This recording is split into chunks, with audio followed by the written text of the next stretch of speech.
ओम नमो भगवते वासुदेवाय। ओम नमो भगवते वासुदेवाय। ओम नमो भगवते वासुदेवाय। श्रीमद् भगवद गीता यथारूप अध्याय 9 परम गुह्य ज्ञान श्लोक क्रमांक 3। आशद्धाना पुरुषः धर्मस्यास्य परन्तपः अप्राप माम निवर्तन्ते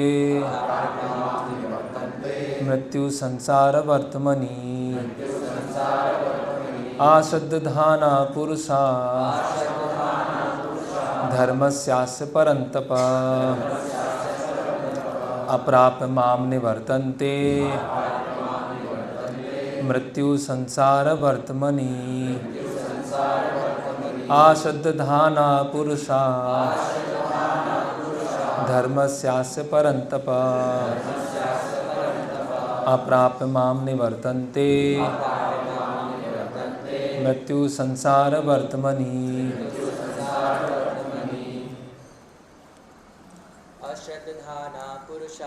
अश्रद्धाना पुरुषा धर्मस्यास्य परन्तपः थोड़ा सा और आगे आ जाइए, बीच बीच में जगह है। मृत्यु संसार वर्तमनि। मृत्यु संसार वर्तमनि। आशद्धाना पुरुषा धर्मस्यास्य परन्तपः अपाप माम निवर्तन्ते मृत्यु संसार वर्तमनि। माता जी। अश्रद्धाना पुरुषा धर्मस्यास्य परन्तपः अप्राप्य निवर्तन्ते मृत्यु संसार वर्तमनि। शब्दार्थ आश्रद्धाना श्रद्धा विहीन पुरुषः पुरुष धर्मस्य धर्म के प्रति अस्य इस परन्तप हे शत्रुहंता अप्राप्य बिना प्राप्त किए माम मुझको निवर्तन्ते लौटते हैं मृत्यु के संसार में वर्तमनि पथ में। अनुवाद एवं तात्पर्य कृष्ण कृपा मूर्ति अभय चरणारविंद भक्ति वेदांत स्वामी श्रील प्रभुपाद जी के द्वारा। अनुवाद। हे परंतप, जो लोग भक्ति में श्रद्धा नहीं रखते वे मुझे प्राप्त नहीं कर पाते, अतः वे इस भौतिक जगत में जन्म मृत्यु के मार्ग पर वापस आते रहते हैं। तात्पर्य। श्रद्धा विहीन के लिए भक्ति योग पाना कठिन है, यही इस श्लोक का तात्पर्य है। श्रद्धा तो भक्तों की संगति से उत्पन्न की जाती है। महापुरुषों से वैदिक प्रमाणों को सुनकर भी अभागे लोग ईश्वर में श्रद्धा नहीं रखते, वे झिझकते रहते हैं और भगवत भक्ति में दृढ़ नहीं रहते। इस प्रकार कृष्ण भावनामृत की प्रगति में श्रद्धा मुख्य है। चैतन्य चरितामृत में कहा गया है कि श्रद्धा तो यह पूर्ण विश्वास है कि परमेश्वर श्री कृष्ण की ही सेवा द्वारा सारी सिद्धि प्राप्त की जा सकती है, यही वास्तविक श्रद्धा है। श्रीमद् भागवतम में 4 स्कंद 31वां अध्याय 14वां श्लोक में कहा गया है, यथा तरोर मूल निषेचनेन तृप्यन्ति तत् स्कंद भुजोपशाखा प्राणोपहारस यथेन्द्रियाणाम तथैव सर्वाहणम अच्युतेज्य। वृक्ष की जड़ को सींचने से उसकी डालें, टहनियाँ तथा पत्तियाँ तुष्ट होती हैं और आमाशय को भोजन प्रदान करने से शरीर की सारी इंद्रियां तृप्त होती हैं। इसी प्रकार भगवान की दिव्य सेवा करने से सारे देवता तथा अन्य समस्त जीव स्वतः प्रसन्न होते हैं। अतः गीता पढ़ने के बाद मनुष्य को चाहिए कि वह गीता के इस निष्कर्ष को प्राप्त हो। मनुष्य को अन्य सारे कार्य छोड़कर भगवान कृष्ण की सेवा करनी चाहिए। यदि वह इस जीवन दर्शन से विश्वस्त हो जाता है तो यही इसकी श्रद्धा है। इस श्रद्धा का विकास कृष्ण भावनामृत की विधि है। कृष्ण भावना भावित व्यक्तियों की 3 कोटियां हैं। तीसरी कोटि में वे लोग आते हैं जो श्रद्धाविहीन हैं। यदि ऐसे लोग ऊपर ऊपर से भक्ति में लगे भी रहें तो भी उन्हें सिद्ध अवस्था प्राप्त नहीं हो पाती। संभवतः यही है कि वे लोग कुछ काल के लिए नीचे गिर जाएं। वे भले ही भक्ति में लगे रहें किंतु पूर्ण विश्वास और श्रद्धा के अभाव में कृष्ण भावनामृत में उनका लगा रह पाना कठिन है। अपने प्रचार कार्यों के दौरान हमें इसका प्रत्यक्ष अनुभव है कि कुछ लोग आते हैं और किन्हीं गुप्त उद्देश्यों से कृष्ण भावनामृत को ग्रहण करते हैं, किंतु जैसे ही उनकी आर्थिक दशा कुछ सुधर जाती है तो वे इस विधि को त्याग कर पुनः पुराने ढर्रे पर चले जाते हैं। कृष्ण भावनामृत में केवल श्रद्धा के द्वारा ही प्रगति की जा सकती है। जहाँ तक श्रद्धा की बात है, जो व्यक्ति भक्ति साहित्य में निपुण है और जिसने दृढ़ श्रद्धा की अवस्था प्राप्त कर ली है, वह कृष्ण भावनामृत का प्रथम कोटि का व्यक्ति कहलाता है। दूसरी कोटि में वे व्यक्ति आते हैं जिन्हें भक्ति शास्त्रों का ज्ञान नहीं है, किंतु स्वतः ही उनकी दृढ़ श्रद्धा है कि कृष्ण भक्ति सर्वश्रेष्ठ मार्ग है, अतः वे इसे ग्रहण करते हैं। इस प्रकार वे तृतीय कोटि के उन लोगों से श्रेष्ठतर हैं जिन्हें ना तो शास्त्रों का पूर्ण ज्ञान है और ना श्रद्धा ही है, अपितु संगति तथा सरलता के द्वारा वे उसका पालन करते हैं। तृतीय कोटि के व्यक्ति कृष्ण भावनामृत से गुमराह हो सकते हैं, किंतु द्वितीय कोटि के व्यक्ति गुमराह नहीं होते। प्रथम कोटि के लोगों के गुमराह होने का प्रश्न ही नहीं उठता। प्रथम कोटि के व्यक्ति निश्चित रूप से प्रगति करके अंत में अभीष्ट फल प्राप्त करते हैं। तृतीय कोटि के व्यक्ति को यह श्रद्धा तो रहती है कि कृष्ण की भक्ति उत्तम होती है, किंतु भागवत तथा गीता जैसे शास्त्रों से उसे कृष्ण का पर्याप्त ज्ञान नहीं हो पाता। कभी कभी इस तृतीय कोटि के व्यक्तियों की प्रवृत्ति कर्म योग तथा ज्ञान योग की ओर रहती है और कभी कभी वे विचलित होते रहते हैं, किंतु जो ही उनसे ज्ञान तथा कर्म योग का संदूषण निकल जाता है, वे कृष्ण भावनामृत की द्वितीय कोटि या प्रथम कोटि में प्रविष्ट होते हैं। कृष्ण के प्रति श्रद्धा भी 3 अवस्थाओं में विभाजित है और श्रीमद् भागवतम में इनका वर्णन है। भागवत के 11वें स्कंद में प्रथम, द्वितीय तथा तृतीय कोटि की आस्तिकता का भी वर्णन हुआ है। जो लोग कृष्ण के विषय में तथा भक्ति की श्रेष्ठता को सुनकर भी श्रद्धा नहीं रखते और ये सोचते हैं कि यह मात्र प्रशंसा है, उन्हें यह मार्ग अत्यधिक कठिन जान पड़ता है, भले ही वे ऊपर से भक्ति में रत क्यों न हों। उन्हें सिद्धि प्राप्त करने की बहुत कम आशा है। इस प्रकार भक्ति के लिए श्रद्धा परम आवश्यक है। ओम अज्ञानतिमिरन्धस्य ज्ञानंजनं शलाकया चक्षुरुन्मिलितं येन तस्मै श्री गुरुवे नमः। श्री चैतन्य मनोभीष्टं स्थापितं येन भूतले स्वयं रूप कदा मह्यं ददाति स्वापदान्तिकं। वन्देऽहं श्रीगुरो श्रीयुतपदकमलं श्रीगुरून् वैष्णवांश्च श्रीरूपं साग्रजातं सहगणगुणान्वितं सजीवं साद्वैतं सावधूतं परिजनसहितं कृष्णचैतन्यदेवं श्रीराधाकृष्णपादान् सहगणललिता श्रीविशाखान्वितांश्च। नमः ओं विष्णुपादाय कृष्णपृष्ठाय भूतले श्रीमते भक्तिवेदांत स्वामीति नामिने। नमस्ते सारस्वते देवे गौरवाणी प्रचारणे निर्विशेष शून्यवादी पाश्चात्य देशे तारणे। जय श्री कृष्ण चैतन्य प्रभु नित्यानंद श्री अद्वैत गदाधर श्रीवासादि गौर भक्त वृंद। हरे कृष्णा कृष्णा कृष्णा हरे हरे, हरे राम राम राम हरे हरे। हरे कृष्णा। तो हम सब ने मिलकर ये निश्चित किया है कि हर 15 दिन में कुछ व्यवहारिक विषयों के ऊपर चर्चा की जाएगी। तो उसकी आज एक प्राथमिक कक्षा है और इन कक्षाओं में वैष्णव सदाचार, सेवाओं करते समय क्या क्या ध्यान रखना चाहिए, कैसी साधना होना चाहिए, किस तरह से हम अपने भौतिक कर्तव्यों को, आध्यात्मिक जिम्मेदारियों को एक सामंजस्य बैठा सकें, ऐसे अलग अलग विषयों पर चर्चा की जाएगी। और कभी कभी कुछ ऐसे विशेष कुछ इशू उठते रहते हैं भक्त समाज में, तो वो इशूज़ हैं वो वास्तव में सही हैं या गलत हैं, तो उनको उन सब से हम कैसे निकल सकते हैं जिससे कि हमारी जो श्रद्धा है उसका विकास होता रहे। जैसे कि चैतन्य महाप्रभु चैतन्य चरितामृत में बताते हैं, गुरु कृष्ण प्रसादे पाए भक्ति लता बीज। तो गुरु और कृष्ण की कृपा से हमें भक्ति लता बीज प्राप्त होता है।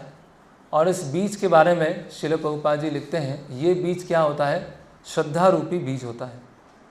और इस श्रद्धा के बारे में श्रील प्रभुपाद ने इस श्लोक में बहुत विस्तार से समझाया है। प्रभुपाद जी श्रद्धा शब्द की परिभाषा बता रहे हैं, श्रद्धा शब्दे विश्वास कहे सुदृढ़ निश्चय, कृष्ण कर्म करिले या कृष्ण भक्ति करिले, सर्व कर्म कृत होय। तो क्या परिभाषा है? श्रद्धा शब्दे विश्वास कहे सुदृढ़ निश्चय, कि श्रद्धा का अर्थ है पक्का विश्वास होना। क्या विश्वास होना? कृष्ण भक्ति करने से या कृष्ण के लिए कर्म करने से सभी तरह की सिद्धि हमको प्राप्त हो जाएगी। ये श्रद्धा की डेफिनेशन है। तो यहाँ 3 श्रेणियों के भक्तों के बारे में चर्चा हो रही है, कनिष्ठ अधिकारी, मध्यम अधिकारी और उत्तम अधिकारी। तो जो कनिष्ठ अधिकारी है, कनिष्ठ का अर्थ केवल ये नहीं होता है कि जिसको भक्ति में आए हुए कम समय है। कनिष्ठ का अर्थ होता है जिसकी श्रद्धा बहुत कोमल है। कोमल श्रद्धा का अर्थ हम ऐसे समझ सकते हैं कि जैसे कि एक पौधा है, वो बहुत छोटा है और पौधे का धीरे धीरे विकास हो रहा है। और जब पौधा बहुत छोटा होता है तो अगर मौसम में बहुत तेज़ी से अगर परिवर्तन हुआ, अचानक से बारिश आ गया, अचानक से गर्मी बढ़ गई, तो वो पौधा है उस बाहर के वातावरण को सहन नहीं कर पाता है और वो पौधा क्या हो जाता है? मुरझा जाता है या टूट जाता है। तो उसी तरह से जो प्रारंभिक श्रद्धा होती है, हमारे जीवन में समस्या आने से या भक्त समाज में समस्या आने से या मानसिक क्लेश होने से या शारीरिक क्लेश होने से हमारी जो कोमल श्रद्धा होती है वो हमारी कुछ हिल जाती है। फिर मध्यम अधिकारी क्या होते हैं? जिनकी श्रद्धा तो बहुत दृढ़ है, लेकिन अगर कोई ऐसा व्यक्ति मिल गया जो उनसे वाद विवाद कर रहा है और ऐसा कुछ तर्क कर रहा है, उस तर्क का वो जवाब नहीं दे पा रहे हैं, लेकिन उनकी अपने आप में बहुत श्रद्धा है कि मुझे भक्ति के पथ पर अटल रहना है, मुझे भक्ति के पथ पर चलते रहना है, ये मध्यम अधिकारी है। हो सकता है सामने वाले का उत्तर नहीं दे पाए, उसको पूरी तरह से कन्विंस नहीं कर पाए, विश्वस्त नहीं कर पाए, लेकिन उसकी व्यक्तिगत रूप से ऐसी श्रद्धा है कि वो भक्ति के मार्ग पर हमेशा टिका हुआ। और उत्तम अधिकारी कौन है? जिसकी श्रद्धा क्या है? बहुत दृढ़ है और शास्त्र युक्ति सुनिपुण दृढ़ श्रद्धावान उत्तम अधिकारी से ही तारे संसार। वो चैतन्य महाप्रभु बोलते हैं कि उत्तम अधिकारी कौन है? जो शास्त्र युक्ति में क्या है? सुनिपुण है। कि अगर कोई कैसा भी प्रश्न लेके आते हैं या कैसा भी तर्क होता है, कैसा भी वाद विवाद होता है, उनको शास्त्रों के आधार पर रखने में वो बहुत क्या है? पक्के हैं और अपनी भक्ति को लेकर भी बहुत दृढ़ श्रद्धावान। तो हमारी जो श्रद्धा का विकास है वो किस तरह से होता है कि रूप गोस्वामी बताते हैं भक्ति रसामृत सिंधु में कि आदौ श्रद्धा तथा साधु संग, फिर भजन क्रिया, अनर्थ निवृत्ति। तो सबसे पहले जो श्रद्धा का बीज हमको प्राप्त होता है वो कैसे प्राप्त होता है? अनायास साधु संग करने से, अनायास प्रसाद लेने से, अनायास कीर्तन सुनने से।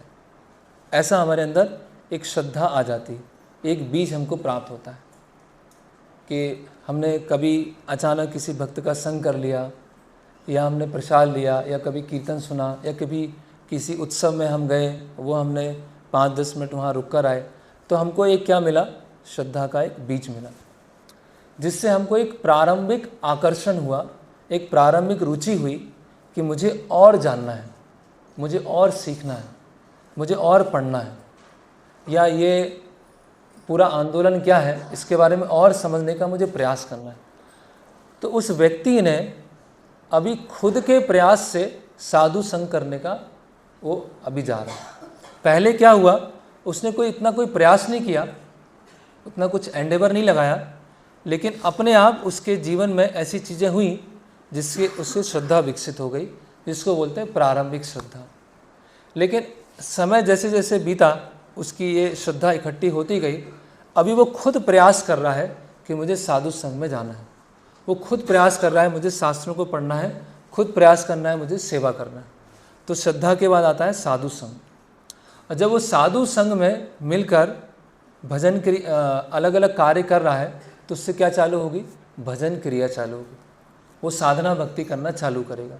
साधना भक्ति में क्या करेगा, नियमित रूप से सुबह उठना है, मंगला आरती करना है, जप करना है, 4 नियमों को पालन करना है, भगवान को भोग लगा के ही ग्रहण करना है, वो सब नियम करना उसने चालू किया। और फिर अगला स्टेप आता है अनर्थ निवृत्ति, है ना। तो सबसे पहले अनायास संग हुआ, जिससे प्रारंभिक श्रद्धा विकसित हुई। जब प्रारंभिक श्रद्धा की पूंजी बढ़ती गई तो हमने सामने से प्रयास किया संग करने का, सामने से प्रयास किया सेवा करने का। तो हमें साधु संग में अभी हम जानबूझ के साधु संग कर रहे हैं। और जब हमने साधु संग करना प्रारंभ किया तो उससे भजन क्रिया स्टेज में हम पहुँचे, जहाँ पर हम साधना भक्ति के नियमों को पालन कर रहे हैं। और जब साधना भक्ति के नियमों को पालन करेंगे तो अनर्थों की निवृत्ति होगी। अनर्थ का मतलब क्या होता है, अर्थ, जैसे अर्थ होता है, अर्थ मतलब मूल्यवान। एक अर्थ का अर्थ होता है पैसा, अर्थ, या धर्म, अर्थ, काम, मोक्ष, है ना, कुछ प्राप्त होगा। अर्थ मतलब कुछ प्राप्त होगा, ये अर्थ मतलब कुछ मूल्यवान जिसकी कोई वैल्यू है। अनर्थ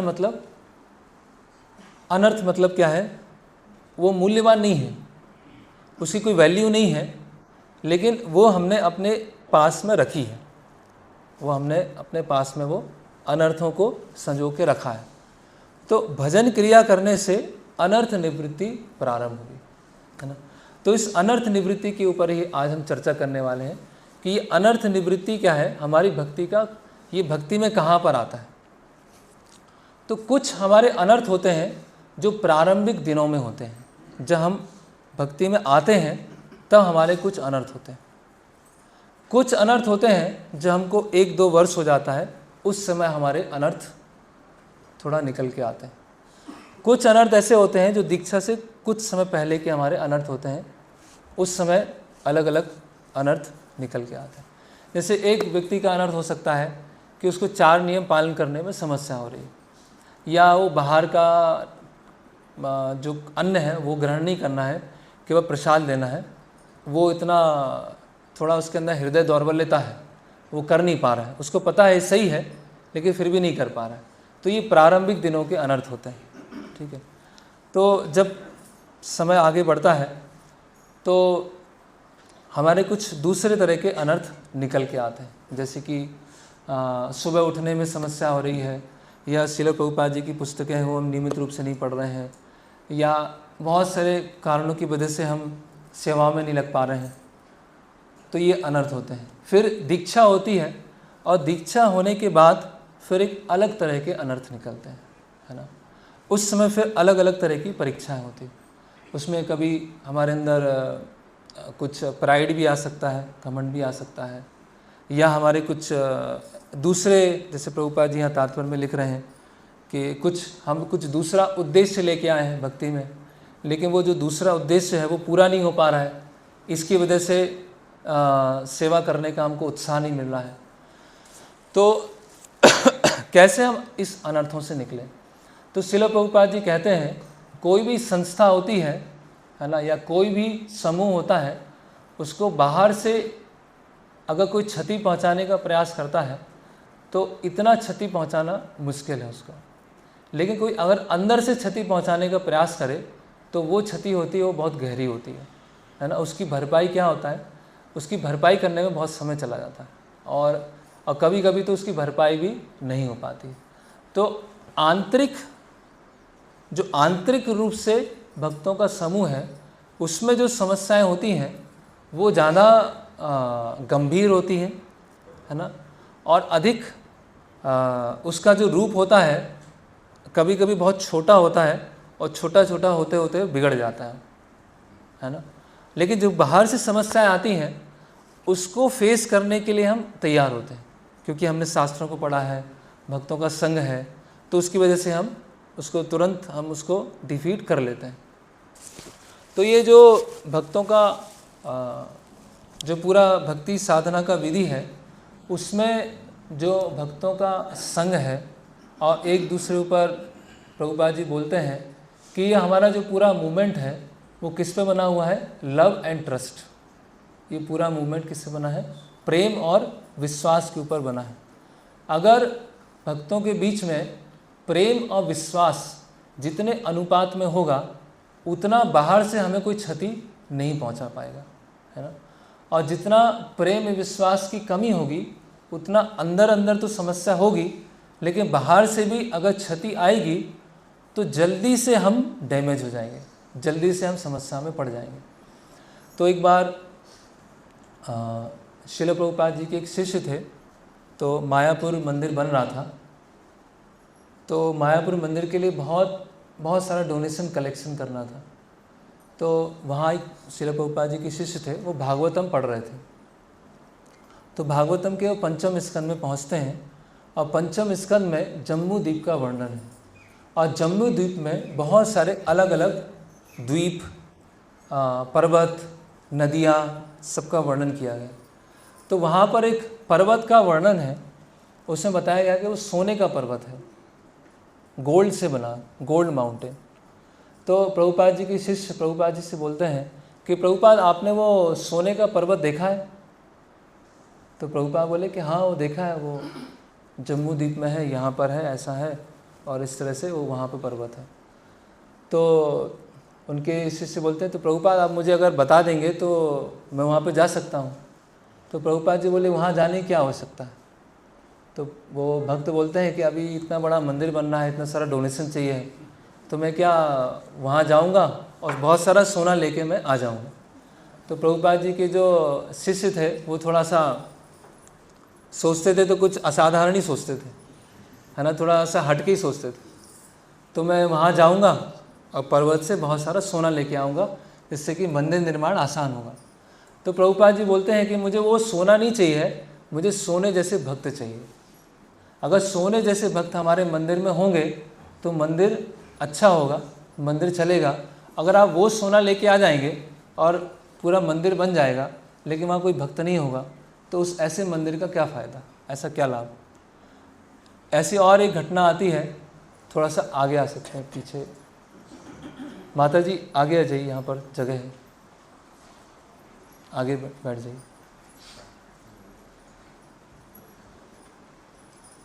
एक घटना और आती है न्यू वृंदावन में। श्रील प्रभुपाद जी के शिष्य बोलते हैं कि प्रभुपाद आपके लिए हम एक पैलेस बनाना चाहते हैं, आपकी स्मृति में एक बहुत अच्छा बड़ा पैलेस बनाना चाहते हैं वेस्ट वर्जीनिया में। और कोई भी अगर इस एरिया में आता है, इस स्टेट में आता है, तो ज़रूर ये विज़िट करके जाए कि कितना भव्य बनाया है, कितना सुंदर बनाया है। ऐसा नव वृंदावन में इतना अच्छा महल आपके लिए बनाया है, ऐसे सब विज़िट करने आएंगे। तो और उसमें हम क्या चाहते हैं कि वहाँ की जो फ्लोरिंग हो, है ना, वो रत्नों से हो, वहाँ के जो पिलर्स हों उसमें डायमंड और गोल्ड लगा हो, ऐसा हम महल बनाना चाहते हैं। जैसे द्वारिका में भगवान कृष्ण के लिए महल है, वैसा हम आपके लिए एक बना पाएँ। तो प्रभुपाद जी बोलते हैं कि वास्तव में जो रत्न है वो मेरे शिष्य हैं। ये जो रत्न है उनकी जो रोशनी है वो आज है, हो सकता चली जाए, वो फीकी पड़ जाए, लेकिन जो मेरे आंदोलन के जो रत्न हैं, जो आभूषण है, वो मेरे भक्त हैं। तो हम ये देखते हैं कि अगर भक्तों के समाज में एक दूसरे के ऊपर ट्रस्ट और विश्वास और प्रेम है, तो जो नया कोई आता है, न्यू विजिटर है, या जो नया अभी भक्ति में आया है, वो तुरंत उस समाज में चला जाता है, प्रवेश कर जाता है। जैसे इंटरनेट पे वो ऑप्शन होता है सिंक, फाइल सिंक करते हैं, एक फ़ाइल को उठाते हैं और फाइल को ड्रैग करते हैं और ड्राइव में डाल के उसमें ड्राइव में डाल देते हैं और उसमें सिंक हो जाती है। तो सिंक का मतलब क्या है? फाइल उठाया उसमें मर्ज हो गया। तो उसी तरह से अगर भक्तों का समाज इस तरह से है तो कोई भी आने वाला नया नव आगंतुक है वो उस भक्त समाज में सिंक हो जाएगा, उसमें वो चला जाएगा, उसका वो भाग बन जाएगा। तो कैसे हमारा भक्ति जीवन में विकास होता है उसके बारे में थोड़ा हम चर्चा करते हैं, और कैसे हम शुद्ध भक्ति के रास्ते से डेविएट हो सकते हैं उस पर भी चर्चा करेंगे। तो जब हम प्रारंभिक समय में मंदिर आते हैं तो हमारे लिए जो सबसे पहले हमारे जो शिक्षा गुरु हैं वो हैं श्रील प्रभुपाद। ठीक है, हमारे सबसे प्रथम जो हमारे शिक्षा गुरु हैं वो हैं श्रील प्रभुपाद। और श्रील प्रभुपाद कैसे हैं? प्रभुपाद जी की पुस्तकों के माध्यम से, उनके निर्देशों के माध्यम, उपदेशों के माध्यम से। तो हम श्रील प्रभुपाद जी की पुस्तकें पढ़ते हैं। प्रभुपाद हमारे प्रथम शिक्षा गुरु हैं। फिर जब हम मंदिर में थोड़ा और समय बीतता है तो किन्हीं एक भक्त से, एक या दो भक्तों से हमारा थोड़ा संबंध बनने लगता है, जिनसे हम मार्ग निर्देशन लेते हैं, जिनसे अपनी आध्यात्मिक समस्याएं हैं, अपने पारिवारिक समस्याएं हैं, सामाजिक समस्याएं हैं, उनके साथ हम चर्चा करते हैं। तो धीरे धीरे उनके साथ हमारा संबंध बनना प्रारंभ होता है। उन जो भक्त हैं जो एक तरह से श्रील प्रभुपाद जी का प्रतिनिधित्व कर रहे हैं, उनके ऊपर हमारी श्रद्धा बैठती है कि ये प्रभु जी हैं या ये माता जी हैं, इनसे हमको गाइडेंस लेना है, मार्ग निर्देशन लेना है। फिर थोड़ा समय बीतता है तो हम प्रवचनों में सुनते हैं कि दीक्षा लेनी चाहिए, दीक्षा बहुत ज़रूरी है, दीक्षा के बिना हम प्रगति नहीं कर सकते हैं। तो जिनके प्रति हमारी श्रद्धा है उनसे हम पूछते हैं कि प्रभु जी या माता जी हम दीक्षा लेना चाहते हैं, है ना। तो फिर हमें बताया जाता है कि श्रील प्रभुपाद जी के कई शिष्य हैं, कई सन्यासी शिष्य हैं जो दीक्षा प्रदान करते हैं। आप उनके प्रवचन सुनिए। दीक्षा लेने का अर्थ क्या है? सुनना। जब तक हम गुरु से सुनेंगे नहीं तब तक क्या है? दीक्षा का अर्थ नहीं है। गुरु अपने शिष्यों से क्या अपेक्षा रखते हैं, अगर हम वो ही नहीं पता होगा तो एक औपचारिक दीक्षा का क्या अर्थ है? तो फिर हम क्या करते हैं? फिर हम दीक्षा के स्तर पर आते हैं। तो अभी हमारे जीवन में 3 ऑथोरिटीज़ हो गई। 3 ऑथोरिटी कौन कौन है हमारे जीवन में? श्रील प्रभुपाद जो सबसे पहले हमारे शिक्षा गुरु, हमारे दीक्षा गुरु वो हमारे दूसरी ऑथोरिटी, और तीसरी ऑथोरिटी क्या है? जिनके प्रति हमारा विश्वास है, जिनके प्रति हमारी श्रद्धा है। अभी जिनके प्रति हमारी श्रद्धा है उनको हम शिक्षा गुरु भी बोल सकते हैं। तो दीक्षा गुरु जो हैं हम सुन के उनका चुनाव करते हैं कि प्रभुपाद जी की शिक्षाओं के अनुसार वो बता रहे हैं नहीं बता रहे हैं, प्रभुपाद जी को यथावत पालन कर रहे हैं कि नहीं कर रहे हैं। तो इस तरह से हमारी जो दीक्षा जो गुरु हैं, जिनसे हम दीक्षा लेने वाले हैं, उनके प्रति हमारी श्रद्धा बढ़ती है और उनसे हम दीक्षा लेते हैं। उसी तरह से शिक्षा गुरु के साथ संबंध होता है। ऐसा नहीं है कि कोई अगर ऑफिशियली कोई लीडर है तो वो आवश्यक है कि वो शिक्षा गुरु हो जाएंगे, ऐसा नहीं है। वो उनको एक लीडरशिप पोजीशन में इसीलिए रखा गया है जिससे संचालन अच्छे से चले। तो जिस तरह से हम दीक्षा गुरु को चुनते हैं अपनी स्वेच्छा से और अपने हृदय से उनकी शरणागत होते हैं, उसी तरह से जो शिक्षा गुरु हैं वो केवल एक पोस्ट नहीं है या कोई पोजीशन नहीं है, उसमें भी क्या होता है? हम स्वेच्छा से उनका मार्ग निर्देशन लेना चाहते हैं। सबसे महत्वपूर्ण क्या है भक्ति में? स्वेच्छा से। कोई फोर्स नहीं है, कोई ज़बरदस्ती नहीं है, या कोई ऑफिशियल नहीं है कि ऑफिशियल ये पोजीशन है इसीलिए हम बाध्य होते हैं उनसे ही मार्ग निर्देशन लेने के लिए। यहाँ पर संबंध क्या है? प्रेम और विश्वास का। उसके आधार पर ही जो शिक्षाओं का आदान प्रदान होगा। ठीक है, तो अभी हमारी 3 ऑथोरिटी हो गई, श्रील प्रभुपाद, दीक्षा गुरु और शिक्षा गुरु। ठीक है, तो जैसे प्रभुपाद जी अपने प्रवचनों में बताते हैं कि वास्तव में गुरु एक ही होते हैं। जो गुरु तत्व होता है वो एक ही होता है, वो अलग अलग तरह से प्रकट होता है। जैसे चैतन्य चरितामृत में बताया गया है, जो शिक्षा गुरु होते हैं वो अभिधेय हमको सिखाते हैं, और जो दीक्षा गुरु होते हैं वो हमारा संबंध स्थापित करते हैं। तो संबंध, भगवान के साथ संबंध जोड़ना है ना। दीक्षा काले शिष्य करे, क्या है श्लोक वो, आत्मसमर्पण से ही काले कृष्ण करे तारे आत्मसम। कि दीक्षा के समय शिष्य क्या करता है, अपने जो दीक्षा गुरु हैं उनको आत्मसमर्पण करता है। दीक्षा गुरु को आत्मसमर्पण कर लिया। आत्मसमर्पण करने का अर्थ क्या होता है, पहले वो देखते हैं। और ये जो आत्मसमर्पण होता है वो दोनों के लिए होता है, चाहे वो दीक्षा गुरु हो और शिक्षा गुरु हो, क्योंकि गुरु तत्व तो एक ही है। उनकी पोजीशन अलग अलग हो सकती है, एक बहुत बहुत बहुत एलिवेट हो सकते हैं और एक बहुत प्रारंभ में हो सकते हैं। लेकिन हम देखते हैं अपनी गुरु शिष्य परंपरा में वो शिक्षा परंपरा है। जैसे कि आप वृंदावन गए होंगे तो जीव गोस्वामी जो थे वो 3 महान आचार्यों के शिक्षा गुरु थे, लेकिन वो तीनों महान आचार्य के दीक्षा गुरु दूसरे थे, लेकिन तीनों के शिक्षा गुरु जीव गोस्वामी थे। जैसे नरोत्तम दास ठाकुर, तो नरोत्तम दास ठाकुर के शिक्षा गुरु थे लोकनाथ गोस्वामी, लेकिन उनके शिक्षा गुरु थे जीव गोस्वामी। श्यामानंद पंडित के जो शिक्षा गुरु दीक्षा गुरु थे वो हृदय चैतन्य दास, और उनके शिक्षा गुरु थे जीव गोस्वामी। इसी तरह से और तीसरे कौन है, श्यामानंद पंडित, नरोत्तम दास ठाकुर और श्रीनिवास आचार्य। श्रीनिवास आचार्य के दीक्षा गुरु थे गोपाल भट्ट गोस्वामी, और उनके शिक्षा गुरु थे जीव गोस्वामी।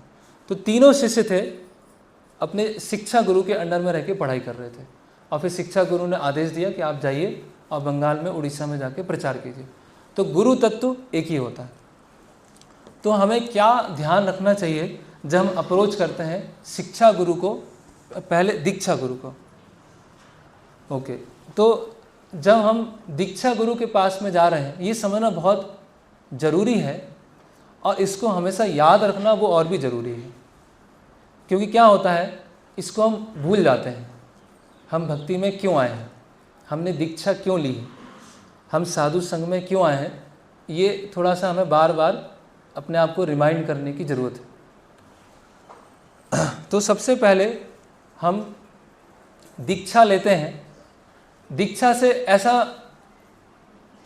केवल ऐसा नहीं है कि जिस दिन हमको नाम दिया गया, माला दी गई, अग्नि कुंड के सामने यज्ञ हुआ, केवल वही दीक्षा का दिन था।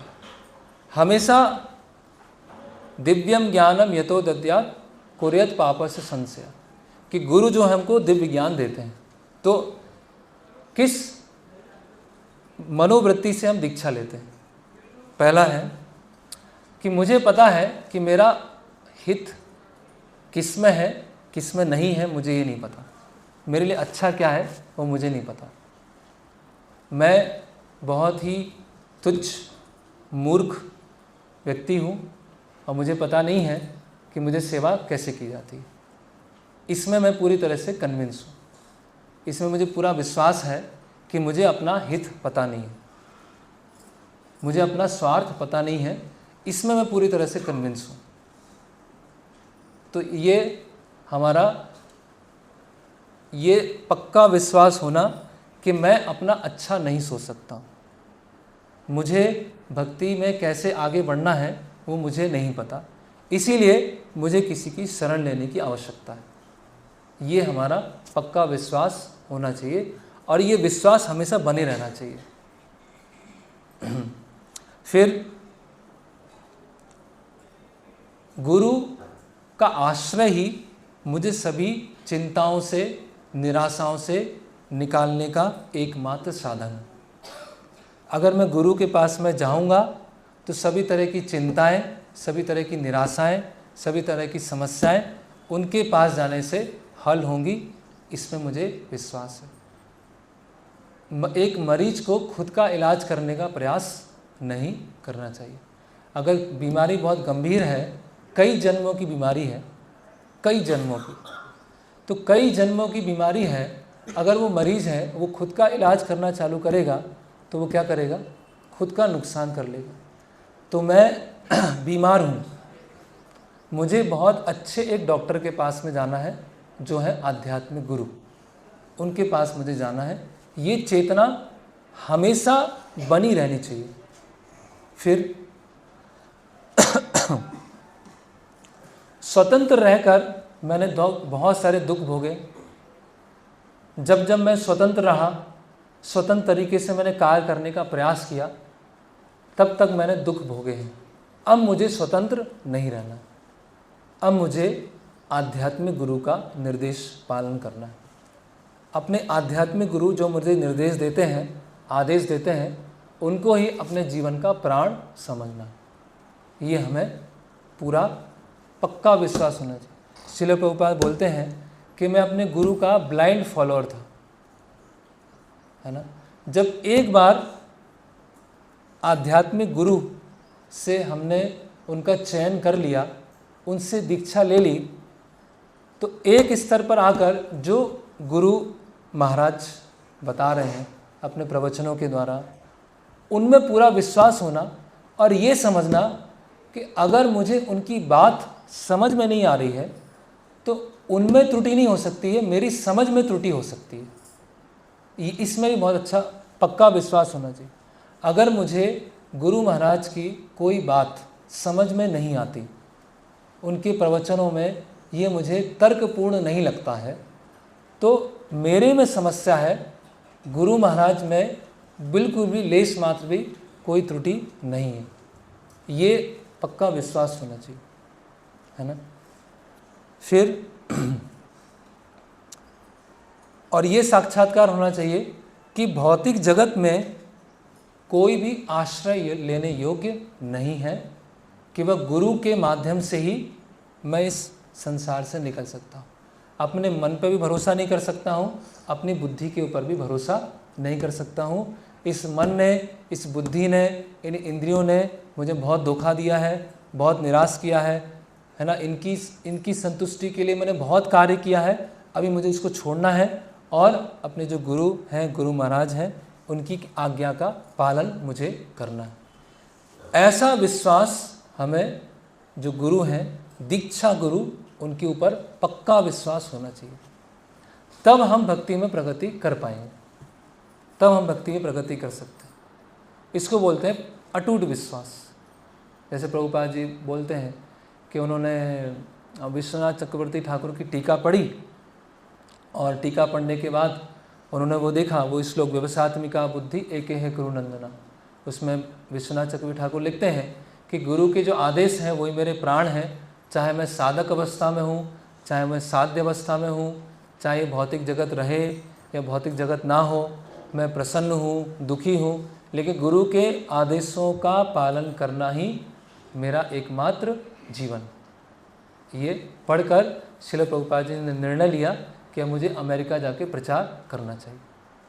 तो ये हमारी दीक्षा गुरु के प्रति श्रद्धा है, तभी तो हमने दीक्षा लिया ना। अगर हम अपना इलाज खुद कर लेते तो फिर हमें दीक्षा लेने की क्या ज़रूरत थी? ज़रूरत था कुछ? या हम अपनी मन और बुद्धि से उपाय निकाल कर कैसे भक्ति में आगे बढ़ा जाता है वो हम कर लेते तो दीक्षा की ज़रूरत था? कोई ज़रूरत नहीं था। अगर हम सोच लेते कि मैं अपने हिसाब से स्वतंत्र होकर, खुद पढ़कर, खुद लेक्चर सुनकर, सेवा करके निकल जाऊंगा, तो फिर दीक्षा की आवश्यकता थी? नहीं थी। लेकिन तो इसीलिए एक स्वाभाविक विनम्रता होना, एक वास्तव में विनम्रता होना, केवल आचरण में विनम्रता तो एक बात है, लेकिन हृदय से भी विनम्र होना कि मुझे सीखने की आवश्यकता है,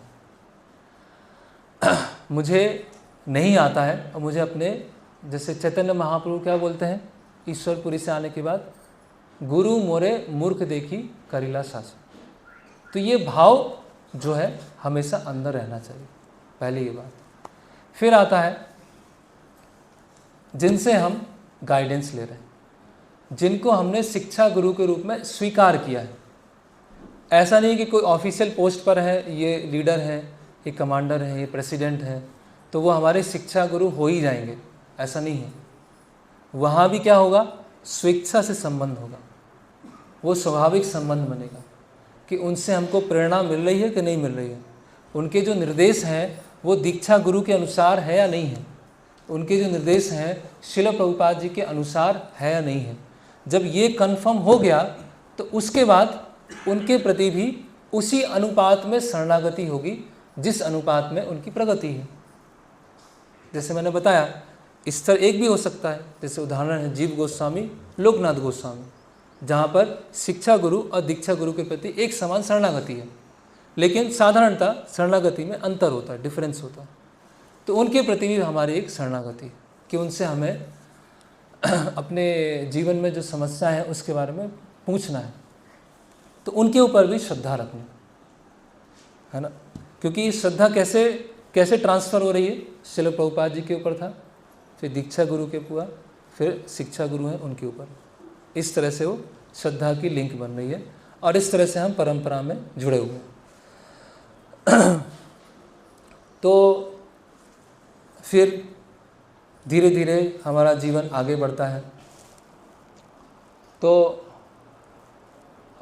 फिर हमें समय के साथ साथ जब हमें बहुत सारी चीज़ें पता चलती हैं, काफ़ी समय बीत जाता है, तो समय के साथ साथ जिनसे हम गाइडेंस ले रहे हैं, गाइडेंस लेना हमने स्वीकार किया है, ये शब्द बहुत महत्वपूर्ण है, जिनसे हमने गाइडेंस लेना स्वीकार किया है, क्योंकि स्वेच्छा से संबंध है, उनके अंदर उनके व्यवहार में कुछ त्रुटि दिखना चालू होती, उनके व्यवहार में कुछ समस्या दिखना चालू होती है ना। वो समस्या किसी भी तरह की हो सकती है, चाहे वो उनकी व्यक्तिगत साधना को लेके हो सकती है, उनकी सेवाओं को लेके हो सकती है, उनके व्यवहार को लेके हो सकती है, अलग अलग तरह की वो समस्याएं दिख सकती है।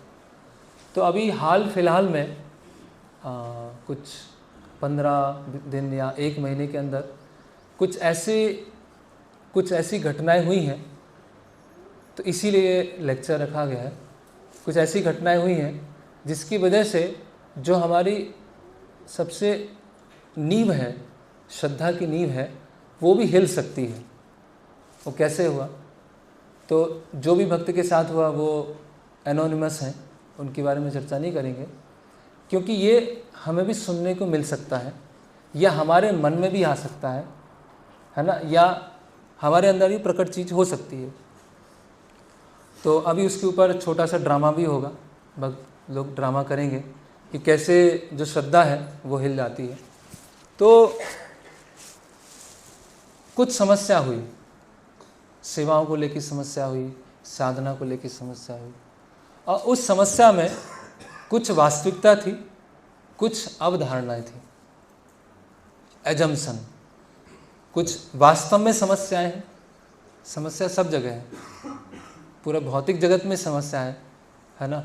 और प्रभुपाद जी के एक सन्यासी शिष्य हैं, वो बोलते हैं कि आध्यात्मिक संस्था का भौतिक जगत में होना ये अपने आप में एक मिसमैचिंग है।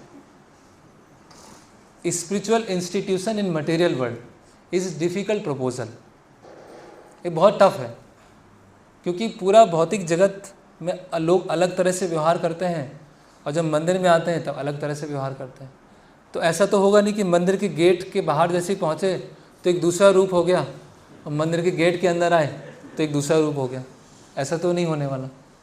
तो जब हम बाहर हैं तो एक तरह से जब डील कर रहे हैं, और जब अंदर आते हैं तो वो डीलिंग क्या होती है, यहाँ भी हमारे साथ साथ में आ जाती है, या हमारे साथ में नहीं आए तो हमें दिखती है ऐसी, है ना। तो जो भक्त हैं वो काफ़ी अच्छे से भक्ति कर रहे थे, काफ़ी समय से भक्ति कर रहे थे, और उनको ऐसी कुछ समस्याएं दिखी जिनमें कुछ वास्तविकता थी और कुछ वहम था, है ना। मिक्स होता है। ऐसा नहीं होता है कि एक पक्ष पूरा सही है, एक पक्ष पूरा गलत है, ऐसा भी नहीं होता है। बहुत सारी उसमें शेड्स होती है।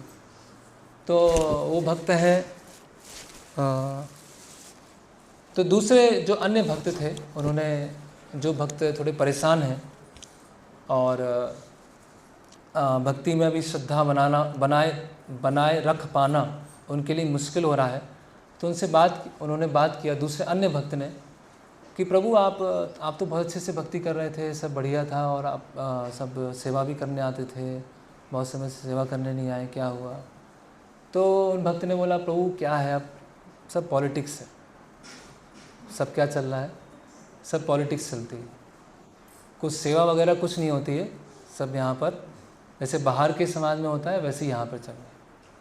तो उन्होंने कहा कि ऐसा हो सकता है कि आपकी सोच में कुछ कमी हो, आपने पूरी चीज़ें देखी नहीं हो, है ना। कभी कभी हम पूरा चीज़ नहीं देख पाते हैं, हम आधी अधूरी चीज़ देखते हैं, या कोई बड़ी सेवा है उसका थोड़ा सा एक पार्ट देख पाते हैं, उसके पहले क्या है, उसके बाद क्या है, उसके ऊपर क्या है, उसके नीचे क्या है, वो चीज़ें हम नहीं देख पाते। तो उसमें एक अच्छा सुझाव क्या आना चाहिए कि आप ऐसा कीजिए कि जो वरिष्ठ भक्त हैं उनसे जाके मिलिए, उनसे बात कीजिए। तो भक्त बोलते हैं कि अभी वरिष्ठ भक्तों से क्या बात करना, है ना, उनके सामने तो सब हो ही रहा है, उन्हीं के सामने हो रहा है, तो उनसे मिलके क्या करेंगे, है ना। तो और अभी मतलब क्या हो गया, अभी जो वरिष्ठ भक्त हैं उनके प्रति भी श्रद्धा कम हो रही है धीरे धीरे, और वो भी तो इन्वॉल्व रहते ही है ना सब चीज़ों में, उनको भी तो पता ही होता है ना। तो मुझे तो नहीं लगता, अपना घर में भक्ति करो, है ना, घर में भक्ति करेंगे, शांत रहेंगे, ज़्यादा कुछ समस्या नहीं होगा, कलह नहीं होगा, इसीलिए घर में रह के भक्ति करो। तो भक्त बोलते हैं कि आप ऐसा कीजिए ना, आप तो इतने समय से भक्ति कर रहे थे, आपके जो फर्स्ट अथॉरिटी है, मतलब श्रील प्रभुपाद जी के पास बाद आप गुरु महाराज के पास जा सकते हैं। आप ये मैं इसीलिए बता रहा हूँ क्योंकि हमारे जीवन में हो सकता है ये चीज़ें।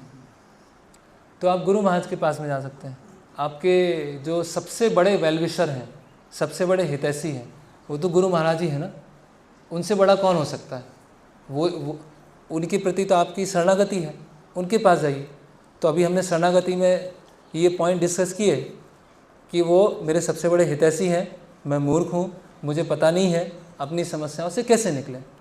तो भक्त बोलते हैं कि गुरु महाराज के पास समय कहाँ है, हजारों भक्त हैं उनके, तो हजारों शिष्य हैं, और इतने सारे भक्त हैं, और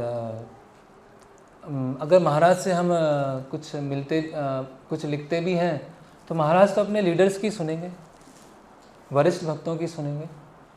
तो इसमें क्या एक विचार आ रहा है कि हमें जो वरिष्ठ भक्त हैं उनके प्रति भी श्रद्धा नहीं है, और जब हम बता रहे हैं कि आप जो आपकी सबसे बड़ी अथॉरिटी है दीक्षा गुरु, आप उनसे बात कीजिए, उनको आप लिखिए, कुछ ना कुछ सुलह होगी, कुछ ना कुछ आपको उत्तर मिलेगा।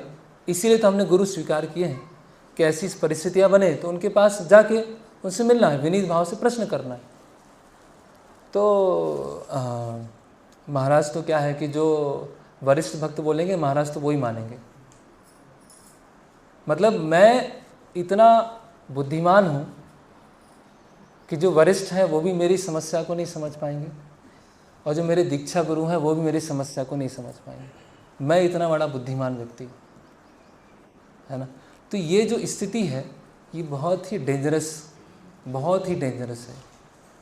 इसमें क्या हो गया, अभी हमारा कोई गुरु नहीं बचा, कोई हमारे गुरु नहीं है इस परिस्थिति में, क्योंकि हम किसी के ऊपर भी श्रद्धा नहीं रख पा रहे। जो वरिष्ठ भक्त हैं वो तो पक्षपात करते हैं, उनको तो पता ही नहीं होता है चीज़ें, उनसे तो गलतियाँ होती हैं। और जो हम ऊपर के स्तर पर जाएंगे तो वो तो समय नहीं है, वहाँ पर तो बहुत सारी सेवाएं हैं, वो तो हमारी क्या सुनेंगे, वो तो अपने जो लीडर्स हैं उन्हीं की सुनेंगे। तो मतलब पूरे हम मानसिक धरातल पे आ गए। ये अगर किसी के जीवन में कंडीशन बनी, किसी के मन में भी ऐसा आया, मतलब बहुत अधिक हम खतरे में हैं उस समय, बहुत अधिक खतरे में आ चुके हैं। और ऐसा बनता है। एक सो कॉल्ड शिष्य थे, उन्होंने अपने दीक्षा गुरु को लेटर लिखा और लिखा कि महाराज आपके सानिध्य में आकर मेरा जीवन खराब हो गया, आपने मेरा जीवन खराब कर दिया। ये आश्चर्य करने की बात नहीं है। शुरुआत होती है लोकल और पहुँचते पहुँचते कहाँ पहुँच जाती है, सबसे ऊपर के स्तर पर पहुँच जाती है। क्या आपने मेरा जीवन खराब कर दिया, अब तो मुझे भक्ति नहीं करना, और वो छोड़ के चले गए। कोई भक्ति नहीं कर रहे हैं, कुछ नहीं कर रहे हैं। जैसे पहले कर्मी उनका पूरा जीवन शैली था, उस तरह से उनका जीवन चल रहा है। तो शुरुआत कैसे हुई? इसकी शुरुआत ऐसी होती है कि हम किसी से डिस्कशन नहीं करना चाहते। सबसे महत्वपूर्ण क्या है भक्त समाज में, कि हम चर्चा तो करें, हमारे अंदर जो चल रहा है हम किसी से बताएं तो, हम पूछें तो। जिनके ऊपर हमें विश्वास है उनके पास जाके पूछना चाहिए कि प्रभु मुझे ऐसा दिख रहा है, ऐसा मुझे लग रहा है, हो सकता है मैं गलत हूँ या मेरी सोच पूरी नहीं हो, तो मैं आपसे जानना चाहता हूँ, आप बताइए मुझे क्या है। ऐसा डिस्कशन का एक प्लेटफॉर्म हमारे सब भक्तों के बीच में होना चाहिए। किसी के मन में बातें नहीं रह जाना चाहिए कि अरे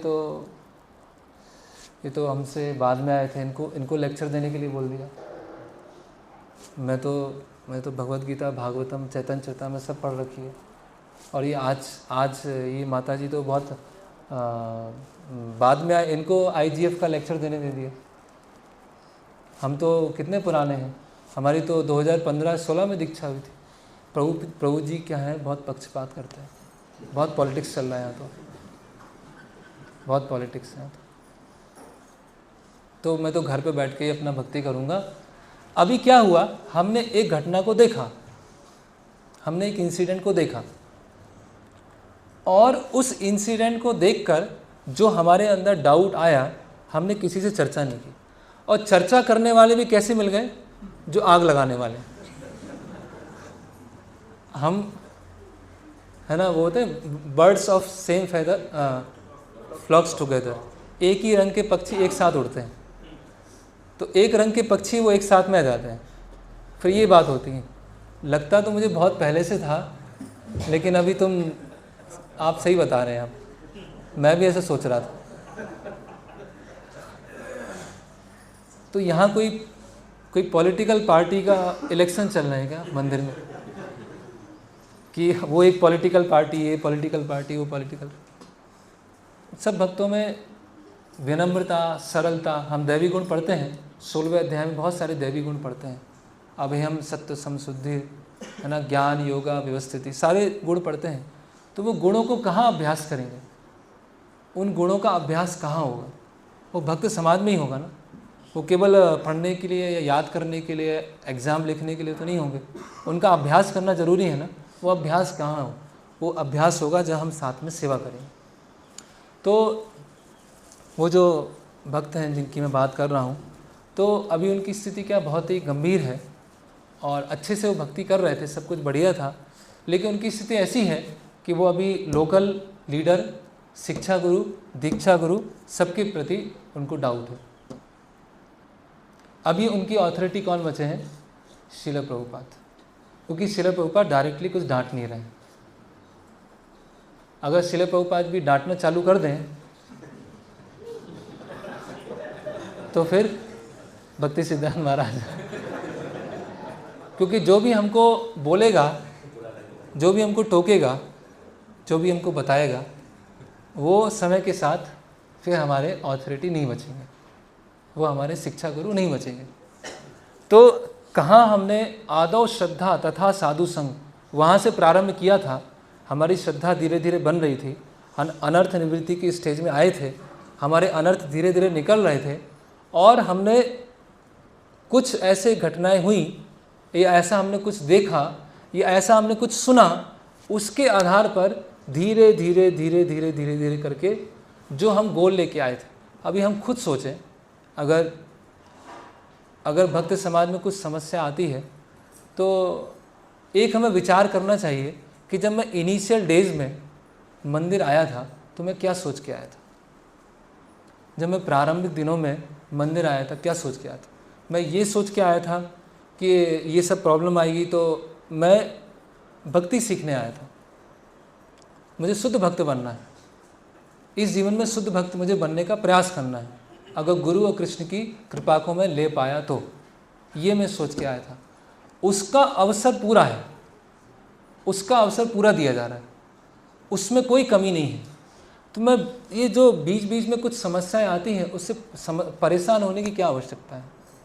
पूरा भौतिक जगत समस्याओं से भरा हुआ है। हम सब क्या है, शुद्ध होने का प्रयास कर रहे हैं, पूरी तरह से हम शुद्ध नहीं हुए। तो इसीलिए एक हमारे पहले ही मैंने बताया था, एक हमारी मीटिंग थी। तो मीटिंग में वहाँ के जो मीटिंग के चेयरमैन थे, उन्होंने बताया कि साधारणतः मीटिंग में क्या होता है, जो सेक्रेटरी होता है वो चेयरमैन बनने का प्रयास करता है। उसको सेक्रेटरी को सेक्रेटरी का काम करना चाहिए और चेयरमैन को चेयरमैन का काम करना चाहिए, लेकिन सेक्रेटरी चेयरमैन के ऊपर आ जाता है ना। उसी तरह से शिष्य कौन मार्ग निर्देशन दे रहे हैं और कौन मार्ग निर्देशन ले रहे हैं, ये क्या होना चाहिए, इसका एक वो है, अंतर है।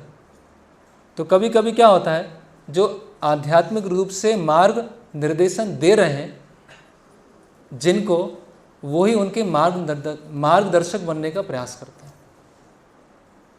तो ये भी क्या है, ये भी बहुत डेंजरस सिचुएशन।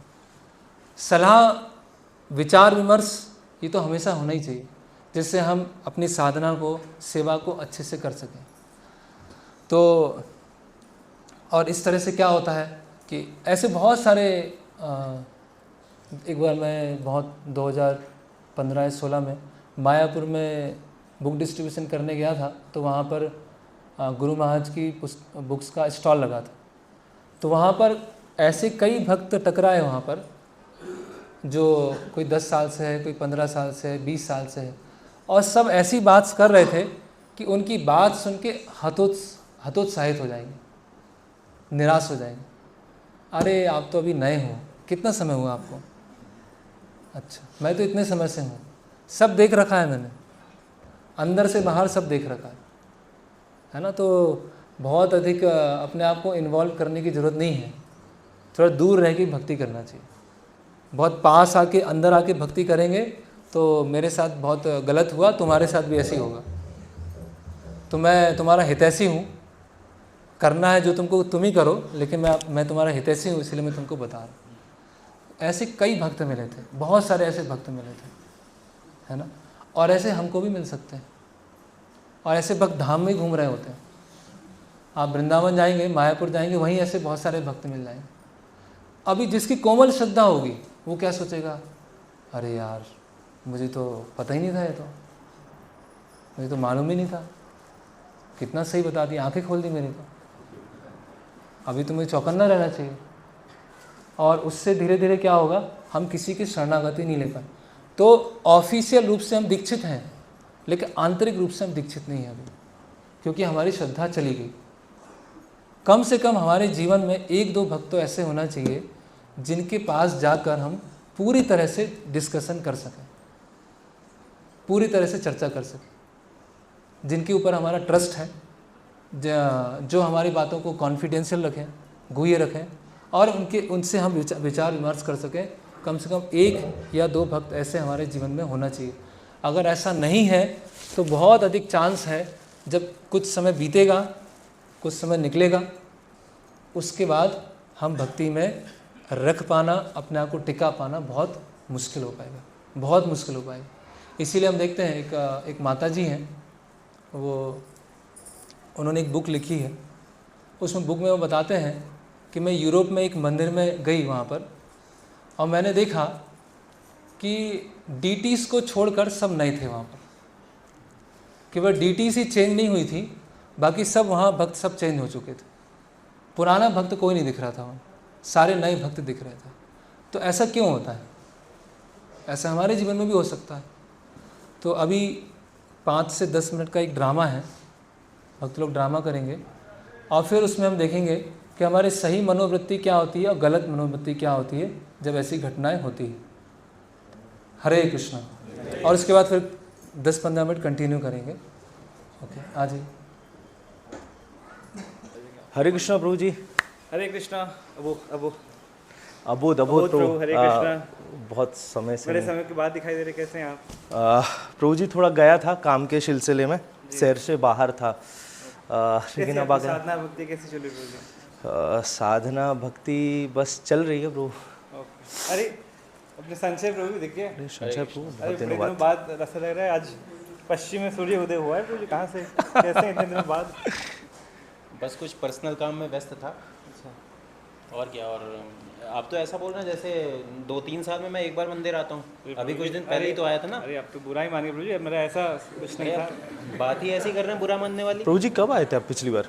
अरे अभी दामोदर मास में गुरु महाराज आए थे ना, तभी अच्छा। तो मैं आया था। वो आगे बैठा था, आपने देखा नहीं? उन्होंने मुझे माला भी दी थी। अच्छा, माला दी थी? हाँ, अरे हाँ। प्रभु जी आप तो प्रभु जी बहुत एडवांस है प्रभु जी। वो गुरु महाराज के उसमें आते हैं। पर छोड़िए, आप क्यों गुस्सा करते हैं ऐसे फालतू में उन भक्तों पे? बात ही ऐसी करते हैं, बताओ। प्रभु देखिए, कुछ भी हो लेकिन हमको इस तरीके से बात वार्तालाप नहीं करना चाहिए। देख नहीं रहे साहब, सभी डिवोटी सुन रहे हैं हम लोगों को, क्या सोच रहे होंगे आपके बारे में, मेरे बारे में? तो वो भी तो तमाशा कर रहे हैं ना, सबके सामने हमारे बारे में ऐसा बोल रहे हैं। थोड़ा ज़ोर से बोलिए ना।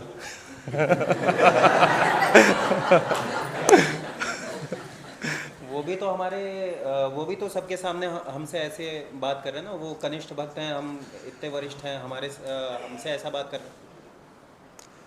देखिए प्रभु, ये क्या बहुत दिन से चल रहा है, मतलब मैं भी ये चीज़ अनुभव कर रहा हूँ बहुत दिनों से, और मुझे ऐसा लग रहा है मतलब कि हमारी सोच गलत भी तो हो सकती है। मतलब ये जो विचार आ रहे हैं ना, मतलब हम जब शुरुआत में इस्कॉन मंदिर में आए थे, काफ़ी अच्छा माहौल था, भक्ति अच्छे से हो रही थी, माला अच्छे से कर रहे थे, लेकिन समय के साथ साथ पता नहीं क्या हो गया, अभी सब जो भी मुझे प्रिय लगते थे अभी धीरे धीरे अप्रिय लगने लगे। तो हो सकता है कि हमारा फॉल्ट हो प्रभु जी। तो मुझे ऐसा लग रहा है कि ये जो धारणा है, ये जो भावना मेरे मन में आ रही है बार बार, हमें इसको डिस्कशन करना चाहिए। मतलब किसी सीनियर डिवोटीज़ के पास चलते हैं, चलिए थोड़ा बातचीत हो जाएगा। देखिए, ये आपके मन में भावना आ रही है, ये मेरे मन में भी आती थी, ठीक है, लेकिन डिस्कशन करने से कुछ भी नहीं होने वाला है। ऊपर से बात का बतंगड़ बनेगा और कोई हल नहीं निकलेगा इस बात का। मेरी यही सलाह है कि आप किसी से कुछ डिस्कशन मत करिए। अरे प्रभु जी, कम से कम प्रयास तो करके देखिए, एक बार तो बात करके देख लें। देखिए आपकी बात है, मैं एग्री करता हूँ, लेकिन हम क्या किसी पॉइंट पर पहुँच नहीं पा रहे हैं। मतलब आए दिन वही, हर बार आते हैं, डिवोटीज से मिलते हैं, हरे कृष्णा सामने होता है, फिर समझ रहे हैं? ठीक है, आपको अगर डिस्कशन करना है तो आप जाइए करिए, और लेकिन मैं आपको पहले ही सचेत कर दे रहा हूँ, आप डिस्कशन तो करेंगे, हाँ। लेकिन अंत में निष्कर्ष ये निकलने वाला है कि आप ही दोषी ठहराए जाएंगे, और उसके बाद क्या, तमाशा बनेगा बातों का, और कुछ नहीं होने वाला है। दोषी आप ही ठहराए जाएंगे। प्रभु जी अब वो ध्यान है कि निष्ठावान प्रभु आते हैं। निष्ठावान प्रभु बहुत समय से मंदिर आ रहे हैं, बहुत गंभीर भी हैं, है ना, और बहुत अच्छी सेवा कर रहे हैं प्रभु। उनको भी ये सारी चीज़ें पता होंगी जो चीज़ हम फेस कर रहे हैं। हो सकता है कॉमन हो ये सारी चीज़ें, तो एक बार डिस्कस तो करके देखते हैं प्रभु। वो मेरे सामने ही आना चालू किए मेरे बाद में, ठीक है, उनको क्या ही अनुभव होगा। हाँ, फिर एक व्यक्ति हैं हाँ। जो आपकी समस्या का हल कर सकते हैं। कौन है आपको प्रभु? याद है परेशान प्रभु? परेशान प्रभु? अरे परेशान प्रभु तो मंदिर भी नहीं आते आजकल, क्या है उनका, कहाँ पर है वो, कौन सी दुनिया में? इसीलिए तो मैं बोल रहा हूँ कि वही समस्या का हल दे सकते हैं आपको। वो कैसे दे सकते हैं? इन सब परिस्थितियों से गुजर चुके हैं। मतलब परेशान प्रभु से आप क्या, मतलब परेशान प्रभु को जानते हैं क्या? अरे परेशान प्रभु ही तो मुझे भक्ति में लेके आए। अच्छा, परेशान प्रभु आपको भक्ति में लेके आए? और क्या, आपके काउंसलर है? और क्या, मेरे काउंसलर। अरे बताना चाहिए था ना प्रभु जी आपको। हाँ, तो वही तो मैं बता रहा हूँ, आप उनसे मिलिए, उनसे अपनी समस्याओं का समाधान मांगिए। वो लेकिन निष्ठावान प्रभु से बात कर लें पहले, फिर बाद में परेशान प्रभु से देखेंगे। बताइए क्या करना है। देखिए, अब आपको जो करना है करिए, मुझे क्यों बीच में फंसा रखा है? अगर आपको अपने मन का ही करना है तो फिर मुझसे क्यों पूछते हैं? यस। तो अबोध और संशय प्रभु निर्धारित नहीं कर पा रहे हैं किनसे मिला जाए, तो निष्ठावान प्रभु से मिला जाए जो वर्तमान में मंदिर में आकर सेवाएं करते हैं। Take the shawl. परेशान प्रभु से जो मंदिर से दूर होकर अपनी परेशानी से मुक्त होने का प्रयास कर रहे हैं। आइए देखते हैं। पहले अबोध प्रभु के घर लग रहा है, उन्होंने निश्चय कर लिया है कि वो निष्ठावान प्रभु से मिलने वाले हैं।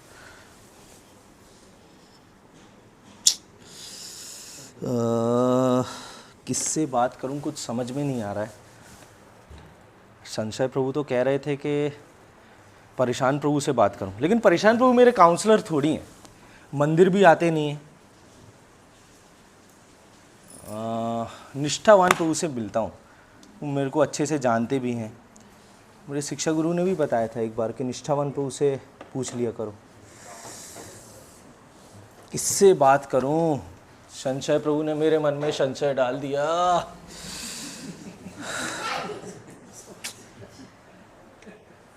चलो मैं अब कॉल कर ही लेता हूँ एक बार, देखता हूँ क्या बताते हैं परेशान प्रभु। खुद ही परेशान होंगे, बात करके देख तो लूँ क्या हो रहा है।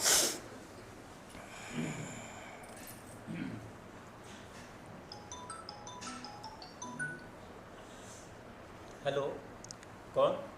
हरे कृष्ण प्रभु जी, प्रणाम। मैं अबोध बोल रहा हूँ प्रभु, वो संशय प्रभु ने बताया होगा। अच्छा, अबोध प्रभु, हाँ बताइए बताइए। प्रभु जी पहचाना मुझे? हाँ पहचान गया, संशय आपके बारे में बोल रहा था। अच्छा, संशय बोल रहा था ना।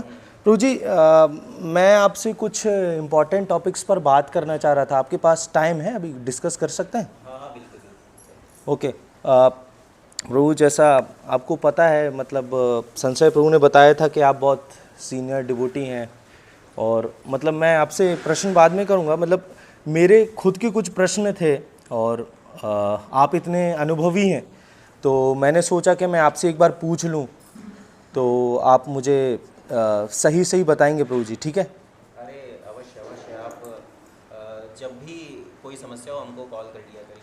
हाँ प्रभु, परेशानियों का हल मिल जाएगा। हाँ प्रभु, थोड़ा सा कॉन्फिडेंशियल है बात ये, मतलब क्योंकि आप संशय प्रभु के काउंसलर हैं तो इसलिए मैं आपके साथ शेयर कर रहा हूँ। वैसे मैं शेयर नहीं करता किसी के साथ, और मैं थोड़ा उस चीज़ में विचारवान भी हूँ कि वो चीज़ सही है कि गलत है, मेरी सोच जो विचार है वो सही है गलत है। तो मैं आपको थोड़ा अपने अनुभव साझा कर रहा था। मैं मतलब जब शुरुआत में आया था, इस्कॉन मंदिर में जुड़ा था, तो प्रभु सब अच्छा लग रहा था, सब अच्छा लग रहा था। मतलब मंदिर में जाना बहुत अच्छा लगता था, प्रवचन सुनना अच्छा लगता था, माला हो रही थी अच्छे से, बहुत ही भक्तों के साथ सेवा करने में जो आनंद आता था प्रभु, उसकी कुछ बात ही थी। मतलब ये कहिए एक अलग माहौल, एक अलग दौर था। लेकिन प्रभु मतलब लगभग 1-1.5 साल हो रहे हैं मुझे जुड़े हुए, और धीरे धीरे मैं भक्ति में आ रहा हूँ, तो मैं देख पा रहा हूँ कि मतलब अभी मुझे मंदिर जाना बिल्कुल अच्छा नहीं लग रहा। मतलब समझ रहे हैं ना, मतलब आपसे अब क्या छुपाना। मतलब वही मंदिर में पॉलिटिक्स वगैरह होती है, और आमने सामने भक्त अच्छे से बात करेंगे सामने, और पीठ पीछे बुराई करेंगे, मतलब इत्यादि इत्यादि। आप समझ पा रहे होंगे प्रभु। बोध प्रभु, आपको बहुत बहुत बधाई हो कि आपको परम सत्य का बोध हो गया है। ओके। क्योंकि जो भी आपकी तरह गंभीर भक्त हैं वो ये देख पाएंगे कि मंदिर में बहुत सारा पॉलिटिक्स है, और जो वरिष्ठ भक्तों का प्रिय है उनको सभी सेवाएं मिलती हैं, उनको आगे रखा जाता है। लेकिन जो आपके जैसे हैं तो उनको कोई पूछता नहीं।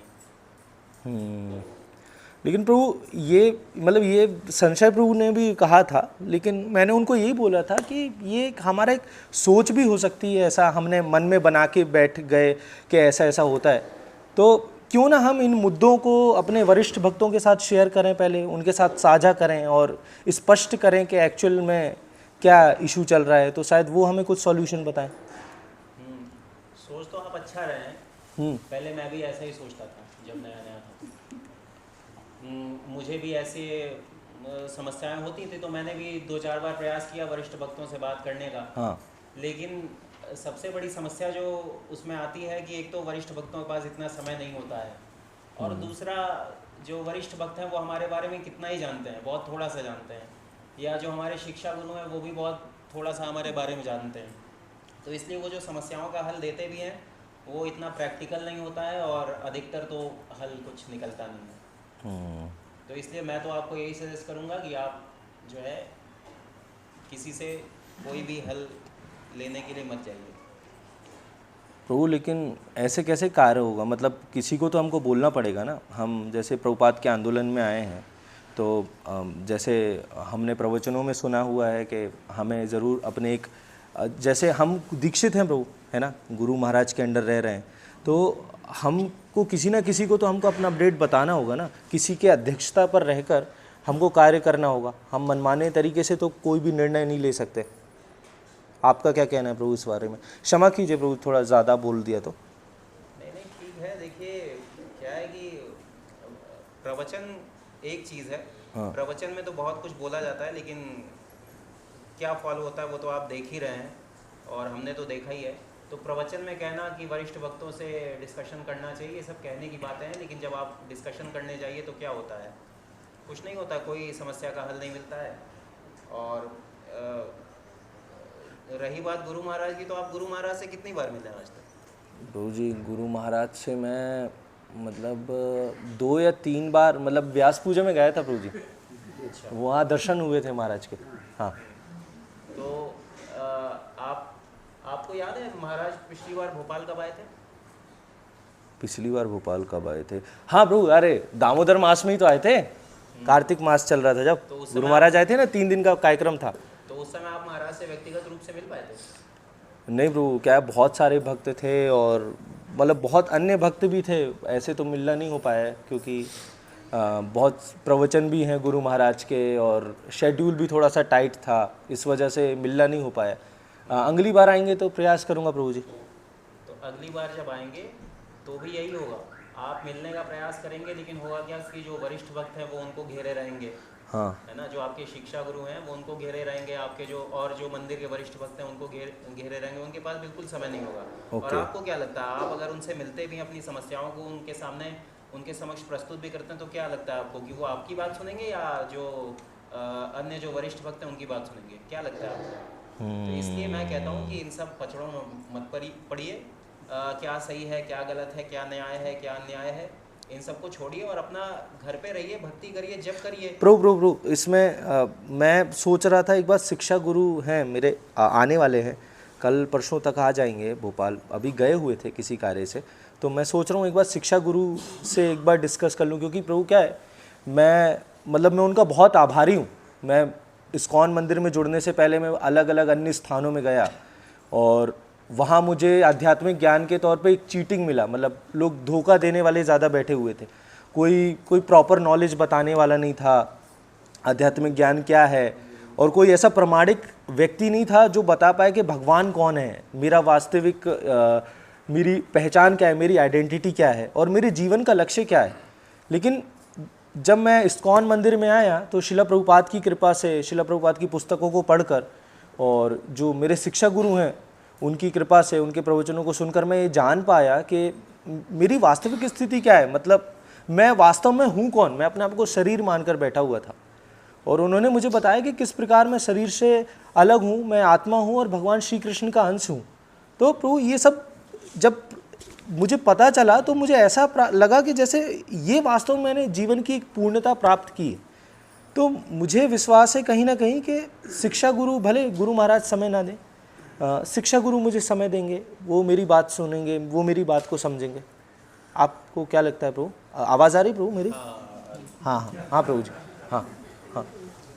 तो आपने बताया कि आपके शिक्षा गुरु ने आपको आध्यात्मिक ज्ञान दिया। जी प्रभु। तो यही चीज़ मैं आपको समझाना चाह रहा हूँ कि आपके शिक्षा गुरु आपको सिर्फ आध्यात्मिक ज्ञान दे सकते हैं, वो ये बता सकते हैं कि आप शरीर नहीं है, आत्मा है। हाँ आप प्रभु। भगवान कृष्ण के दास हैं, उनके अंश हैं। हाँ प्रभु। है ना, उनकी सेवा करिए। लेकिन जो ये प्रैक्टिकल प्रॉब्लम्स है, मंदिर में क्या चल रहा है, क्या नहीं चल रहा है, वो और आपके जीवन में क्या समस्याएं हैं, वो इन पर कैसे कुछ सलाह दे पाएंगे आपको? वो बस इतना ही देखो, वो उनकी एक लिमिटेशन है, वो बस यही बता सकते हैं कि कैसे आध्यात्मिक प्रगति की जाए। ठीक है, लेकिन भौतिक जगत में रहते हुए कैसे चीज़ों का सामंजस्य बैठा के हमें आगे बढ़ना है। आखिर आपका निजी जीवन है कि नहीं है? हाँ प्रभु जी, सबका होता है प्रभु जी, सबका निजी जीवन होता है। उसी तरह से जी प्रभु। थोड़ा अपने घर पर भी ध्यान दीजिए, अपने करियर पे भी फोकस करिए, कहीं ऐसा ना हो कि ये सेवा के चक्कर में आपका पूरा करियर बर्बाद हो जाए। है ना। और देखिए हमारा उद्देश्य क्या है, श्रील प्रभुपाद जी क्या चाहते थे? क्या चाहते थे कि प्रचार हो, ज़्यादा से ज़्यादा प्रचार हो, यही तो चाहते थे ना वो, है ना? ये तो चाहते थे। वही देखिए मैं क्या करता हूँ, मैं आपको अपना अनुभव बताऊँ, मैं मंदिर भले नहीं आता हूँ, लेकिन मैं घर पे प्रवचन सुनता हूँ। अच्छा। अपनी साधना करता हूँ, प्रभुपाद जी की पुस्तकें पढ़ता हूँ, उसके बाद फिर जो हमारे यार मित्र हैं उनको प्रचार करता हूँ। तो आप भी यही करिए। ओके प्रभु, ठीक है प्रभु। आपने तो प्रभु मेरी आंखें खोल दी। मतलब सही में मुझे कुछ पता ही नहीं था ये सब चीज़ें होती हैं। मतलब नया नया जोड़ा हूँ ना, तो क्या आइडिया है।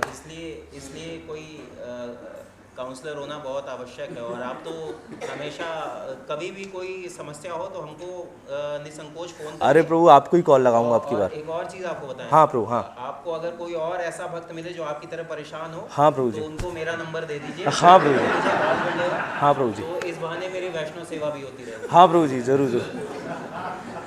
मेरे कुछ मित्र यार हैं प्रभु, मतलब जो भक्ति में आए थे, मेरे समकालीन थे। तो कुछ लोगों को नोटिस हो रहा है प्रभु धीरे धीरे, कुछ लोगों को नहीं हो रहा है। तो जिनको नहीं हो रहा उनको भी प्रभु जी मैं नोटिस करा दूंगा प्रभु जी। ठीक है प्रभु जी। जरूरी है जी प्रभु जी। प्रभु तो अब वो प्रभु अभी हमेशा हमेशा के लिए भक्तों से दूर हो गए, और अब संशय प्रभु जो है उनका अभी क्या होगा। संशय प्रभु के जो प्रश्न है उनका उत्तर मिल पाएगा कि नहीं मिल पाएगा, अभी वो देखते हैं।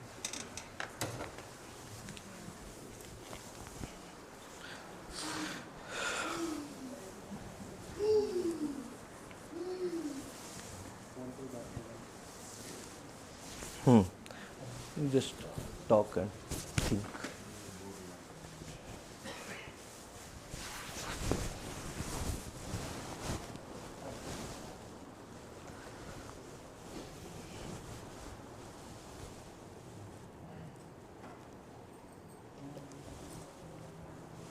बात करूं समझ में नहीं आ रहा है।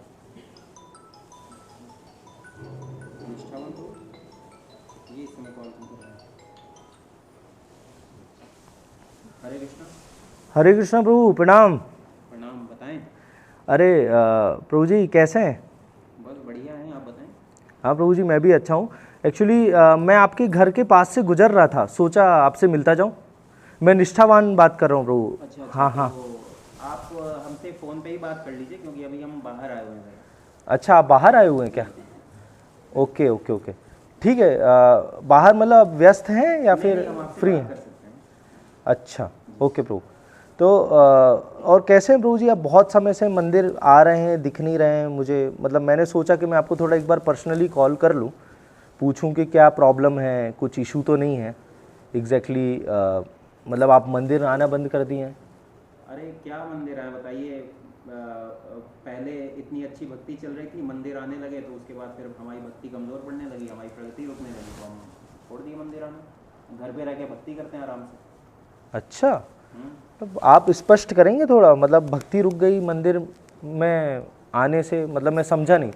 अरे आप ऐसे बात मत करिए कि आपको कुछ पता ही नहीं है। नहीं, मुझे कुछ पता नहीं है, आप बताइए। अरे कैसे नहीं पता? आपको नहीं पता है कि मंदिर में कितना पॉलिटिक्स चलता है डिवोटीज़ के बीच में। जो मंदिर के जो वरिष्ठ भक्त हैं, सीनियर डिवोटीज़ हैं, वो कैसे अभी जो कल के आए नए नए भक्त हैं उनको सेवा में एकदम आगे बढ़ा रहे हैं, और हम जो इतने पुराने हो गए, इतने सीनियर हो गए हैं, हम आज तक वही चप्पल रखने की सेवा ही करते हैं। बाकी भक्तों को फेस्टिवल्स में मैनेजमेंट की सेवा मिल रही। वो याद है, वो अग्रिम प्रभु एक है, उनको रथ यात्रा में पूरा मैनेजमेंट की सेवा दी थी, और मुझे क्या दी थी कि चप्पल का ध्यान रखना। मैं रथ यात्रा ही अटेंड नहीं कर पाया ठीक से। प्रभु जी देखिए, मैं एक बात आपको स्पष्ट कर देता हूँ अच्छे तौर पे। मुझे पता है कि आपको ज्ञात है, तो मैं आपको स्पष्ट कर देता हूँ प्रभु कि कोई सी भी सेवा छोटी या बड़ी नहीं होती है ना। और जिन भक्तों को ये सेवाएं दी जाती हैं, जैसे मैनेजमेंट हो गया, ये जैसे आपने बताया रथ यात्रा को वो मैनेज कर रहे थे, तो वो बड़ी जिम्मेदारी के साथ सेवा करते हैं, है ना। मतलब एक जिम्मेदारी वाला कार्य है ये।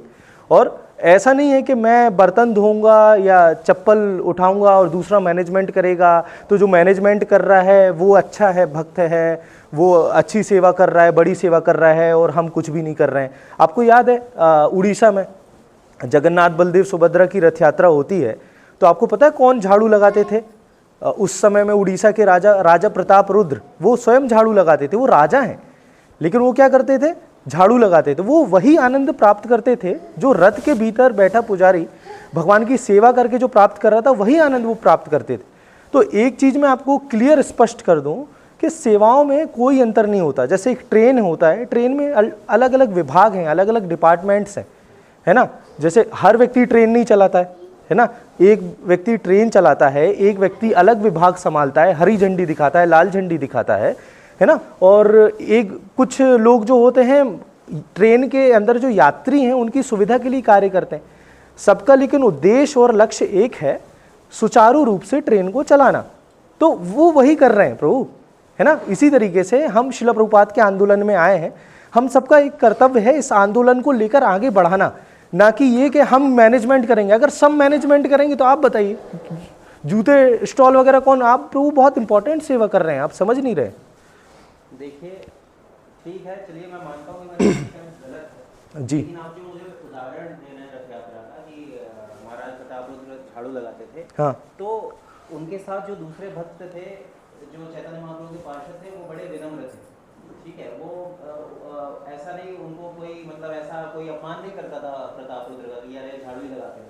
लेकिन यहाँ देखो, यहाँ कल क्या है भक्त, अभी एक भक्त बोल रहे थे, मैं नाम नहीं दूंगा, लेकिन वो मुझसे क्या बोलते हैं कि अरे आप आज तक यही जूते चप्पल की सेवा करते रहते हैं। ये सब भी तो चीज़ें हैं ना, बताइए इसमें मेरा अपमान हो रहा है, उसका क्या होगा। प्रभु जी जिनको मैं भक्ति में लेकर आया वो आज मुझसे बोलते हैं कि अभी तक तुम जूते चप्पल ही उठा रहे हो। तो ये तो ऐसे डायरेक्टली बोलना तो अच्छी बात नहीं है किसी भी भक्त को। क्या उन्होंने इसी इंटेंशन में बोला है कि ये जो आप बोल रहे हो इसका आप सही रूप से आपने इसका परीक्षण किया है कि इसी वे में उन्होंने बोला था, इसी एटीट्यूड में जैसे आप मुझे बता रहे हो? तो प्रभु कैसे बोल सकते हैं प्रभु जी? हो सकता है कि उन्होंने एक व्यंग्य रूप में, जैसे हम साथ में सेवा करते हैं ना, तो उस वे में बोला हो कि इस तरीके से करें। और चलिए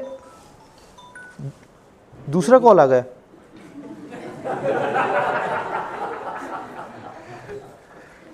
ठीक है, आप क्या कहना चाहते हैं? हाँ, तो मेरा पॉइंट वापस से मैं घूम कर आता हूँ।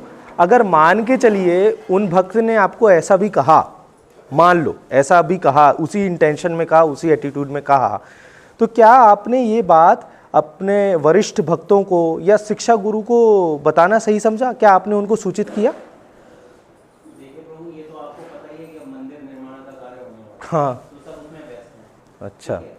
तो एक बुद्धिमान व्यक्ति होने के नाते मैं इतना समझता हूँ कि कब किससे बात करनी चाहिए, नहीं करनी चाहिए। अभी उनके पास खुद ही समय नहीं है।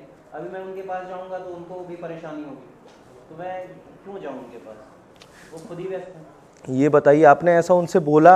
उन्होंने ऐसा कहा कि हम व्यस्त हैं, हम आपसे नहीं मिलना चाहते, हम आपसे बात नहीं करना चाहते, मंदिर निर्माण करना है हमको पहले, उससे के बाद तुमसे बात करेंगे, ऐसा बोला किसी प्रभु जी ने आपको? अरे मैं स्वयं ही नहीं है उनके पास। अरे यही तो है, आप मन में लेकर मत बैठिए प्रभु जी। अच्छा, दूसरी बात और, मंदिर निर्माण करना आवश्यक है, मैं मानता हूं मंदिर निर्माण करना आवश्यक है, लेकिन उससे भी अधिक आवश्यक है आपके जैसे भक्तों का उत्साह और सेवा, है ना। अगर आपके जैसे जो भक्त हैं, गंभीर भक्त हैं, वो आना बंद कर देंगे मंदिर, तो क्या होगा प्रभु? आप बताइए जरा, क्या आवश्यक है? मतलब क्या भोपाल के कुछ लोग मिलकर ही भोपाल में प्रचार करेंगे? हमें भक्तों की ज़्यादा आवश्यकता है प्रभु। मंदिर की आवश्यकता है, परंतु साथ ही साथ भक्तों की भी आवश्यकता है। और आप एक चीज़ क्यों नहीं समझ पा रहे हैं कि जब ये सूचना वहाँ के मंदिर अध्यक्ष को या आपके शिक्षा गुरु को प्राप्त होगी कि आपने मंदिर आना बंद कर दिया है क्योंकि एक भक्त ने आपको बोल दिया कि तुम शू स्टॉल की सेवा करते हो, इस बात से आहत हो कि आपने मंदिर आना बंद कर दिया, तो उनको कितना बुरा लगेगा? अरे उनको क्या बुरा लगेगा, उनके अंदर भक्तों की कमी थोड़ी ना है, उन्हें बुरा लगेगा। अरे आपको क्या लग रहा है, मेरे जैसा एक भक्त जाएगा तो चार आगे तो जाएंगे। अरे ये सब दोहरी मानसिकता है ना। पहले इनसे बाहर निकलिए।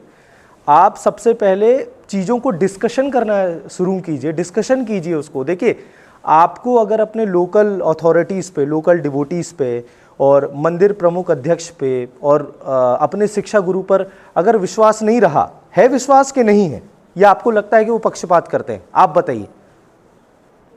देखिए, अब आप मुंह मत हाँ, तो आपको उन पर विश्वास नहीं है, ठीक है। तो जो आपके सबसे परम हितैषी हैं, प्रिय हितैषी हैं, गुरु महाराज, आप उनको क्यों नहीं सूचना दे देते? जब आपको इन तीनों पर विश्वास ही नहीं है, ना लोकल डिवोटीज पे, ना वरिष्ठ भक्तों पे, ना शिक्षा गुरु पे, तो गुरु महाराज तक पहुंचाइए अपनी बात। अगर आपको लग रहा है आपके साथ कुछ अहित हुआ है, कुछ अन्याय हुआ है, तो बात को अपने पक्ष को रखिए। क्या समस्या है उसमें? आपको क्या लगता है? मैंने ये विचार नहीं किया था, लेकिन समस्या ये है कि गुरु महाराज स्वयं ही इतना व्यस्त हैं, उनको अलग अलग शहरों में, देशों में भ्रमण करना होता है, उनके ऊपर ऑलरेडी बहुत सारे दायित्व हैं ना, वो बहुत ज़्यादा ऑलरेडी कर रहे हैं। तो ऐसे में मैं मतलब उनसे कब मिलूं, कहाँ मिलूं, कुछ समझ में नहीं आता है। और दूसरी चीज़ ये है कि ये भी सोचा कि चलो ईमेल करते हैं या पत्र भेजते हैं, तो देखिए वहाँ पर होंगे तो अल्टीमेटली वरिष्ठ भक्त, है ना, तो वो मिसगाइड कर सकते हैं गुरु महाराज को। वो ऐसा बोल देंगे कि नहीं इनकी कमी है, ये है, वो है, तो मतलब सही कंक्लूजन पे कैसे पहुँचेंगे? तो इसलिए मैंने फिर छोड़ दिया। ये सब आपका मेंटल स्पेकुलेशन है, मैं बता रहा हूँ। ये सब आपकी मानसिक सोच है, ये आपकी दोहरी मानसिकता है, ठीक है। आपको अपने वरिष्ठ जनों पर विश्वास नहीं है, आपको अपने शिक्षा गुरु पर विश्वास नहीं है, आपको अपने दीक्षा गुरु के प्रति निष्ठा नहीं है, गुरु महाराज के प्रति निष्ठा नहीं है, तो आपका आध्यात्मिक जीवन तो खतरे में है प्रभु। आप किससे पूछेंगे बताइए? मतलब आपको न लोकल डिवोटीज पर ट्रस्ट है, उनसे आप शेयर नहीं करना चाहते, उन पर विश्वास नहीं है, वो आप कहते हैं कि वो बाइज्ड हैं, वो पक्षपाती हैं, सब एक ही रंग के पक्षी हैं, है ना, यही बोलना चाहते हैं ना आप। और गुरु महाराज पर भी आपको ट्रस्ट नहीं है, तो आप किससे प्रश्न पूछेंगे? दीक्षा का अर्थ क्या होता है? दीक्षा का अर्थ क्या होता है प्रभु? आप अपने मन, वचन, कर्म से गुरु के प्रति आत्मसमर्पित होते हैं। यहाँ समर्पण की बात तो बहुत दूर है, बहुत दूर है। आप अपनी बात किसी के सामने रख नहीं सकते हैं, आपने खुद ही को, अपने आप को बांध के रख दिया है। कैसे होगी आपकी आध्यात्मिक प्रगति? आपने भक्तों का संग छोड़ दिया ये सोच के कि भक्त जो हैं मेरे साथ अच्छा व्यवहार नहीं कर रहे हैं, दुर्व्यवहार कर रहे हैं। आपने अपने शिक्षा गुरु का भी त्याग कर दिया कि उनके पास समय नहीं है, बिना उनसे पूछे कि उनके पास समय है कि नहीं है। आपने गुरु महाराज को भी इन्फॉर्म करना सही नहीं समझा, वो भी अपने माइंड में कैलकुलेट कर लिया कि उनके पास भी समय नहीं होगा। तो जब आप ही सर्वे सर्वा हैं तो आप कैसे भक्ति करेंगे प्रभु? कैसे चलाएंगे? आप बताइए, कृष्ण भक्तों से दूर रहकर आपको कैसे कृष्ण की सेवा प्राप्त होगी? मेरे को ये बताइए। और जब आप भगवान कृष्ण की सेवा नहीं करेंगे, है ना, तो कैसे आपको नाम में रुचि कैसे आएगी प्रभु, है ना? और अंततः आप भगवत धाम कैसे जाएंगे, जो आप हमारे जीवन का लक्ष्य है? क्या इसी दिन को देखने के लिए आप भक्ति में आए थे? बताइए मुझे। आपने मेरी आंखें खोली और मैं आपसे क्षमा प्रार्थी हूँ। मैं घर पे ही बैठा था, मैं सोच रहा था, मैं आपको अवॉइड करने के लिए ऐसा लगा कि मैं बाजार गया हूँ। अच्छा, आप घर पे बैठे हैं, रुकिए मैं घर आता हूँ। हरे कृष्णा। हरे कृष्ण प्रभु, क्षमा करिएगा। और मैंने न जाने कितने अपराधपूर्ण वचनों से वचन बोले आपके समक्ष, और ऐसे विचार भी, अपराधपूर्ण विचार बहुत आए मेरे मन में भक्तों के प्रति और शिक्षा गुरु, दीक्षा गुरु सबके प्रति। उसके लिए मैं क्षमा प्रार्थी हूँ। तो अब से आप क्या करेंगे? अब से जो भी मेरे मन में संशय होंगे वो भक्तों से डिस्कस करेंगे।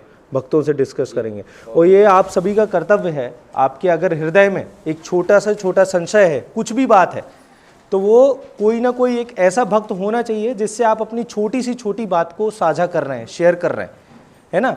अन्यथा आपकी स्थिति भी संशय प्रभु जैसी होगी। घर में बैठे होंगे और फ़ोन नहीं उठाएंगे और बोलेंगे बाजार में घूम रहे हैं, है ना, है ना, है ना, वो घर में रहेंगे। हरे कृष्णा कृष्णा कृष्णा हरे हरे, हरे राम राम।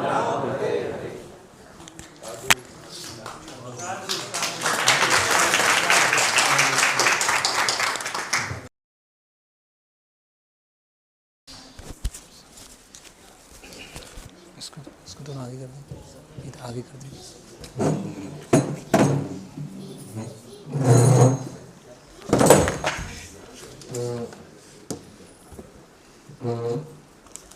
तो अभी आप बता सकते हैं कि ये जो हमने चर्चा किया और चर्चा करने के बाद छोटा सा एक स्किट देखा, तो क्या क्या हम गलती करते हैं, किन किन गलतियों को हमें रोकना चाहिए, अवॉइड करना चाहिए, और क्या क्या कार्य हमने करना चाहिए, क्या करणीय है और क्या अकरणीय है। तो सबसे पहले क्या क्या अकरणीय है, जो जो हमको कभी नहीं करना चाहिए, वो क्या क्या है प्रभु जी की तरफ से। प्रभु जी, कोई भी संशय आए तो उसको इमीडिएट अपने नज़दीकी भक्तों से डिस्कस करना चाहिए। कोई भी अगर हमें प्रश्न परेशान कर रहा है तो हमें चर्चा करना चाहिए भक्तों के साथ। ये तो करणीय हो गया। अकरणीय जो नहीं करना चाहिए, मन में धारणा, गलत धारणा बना के नहीं बैठ जाना जी। चाहिए कि ऐसा करने से ऐसा होगा। हाँ, धारणा, कोई एक घटना को देखकर उसको धारणा बना के नहीं बैठना चाहिए। करें। कोई माता जी बताना चाहेंगे?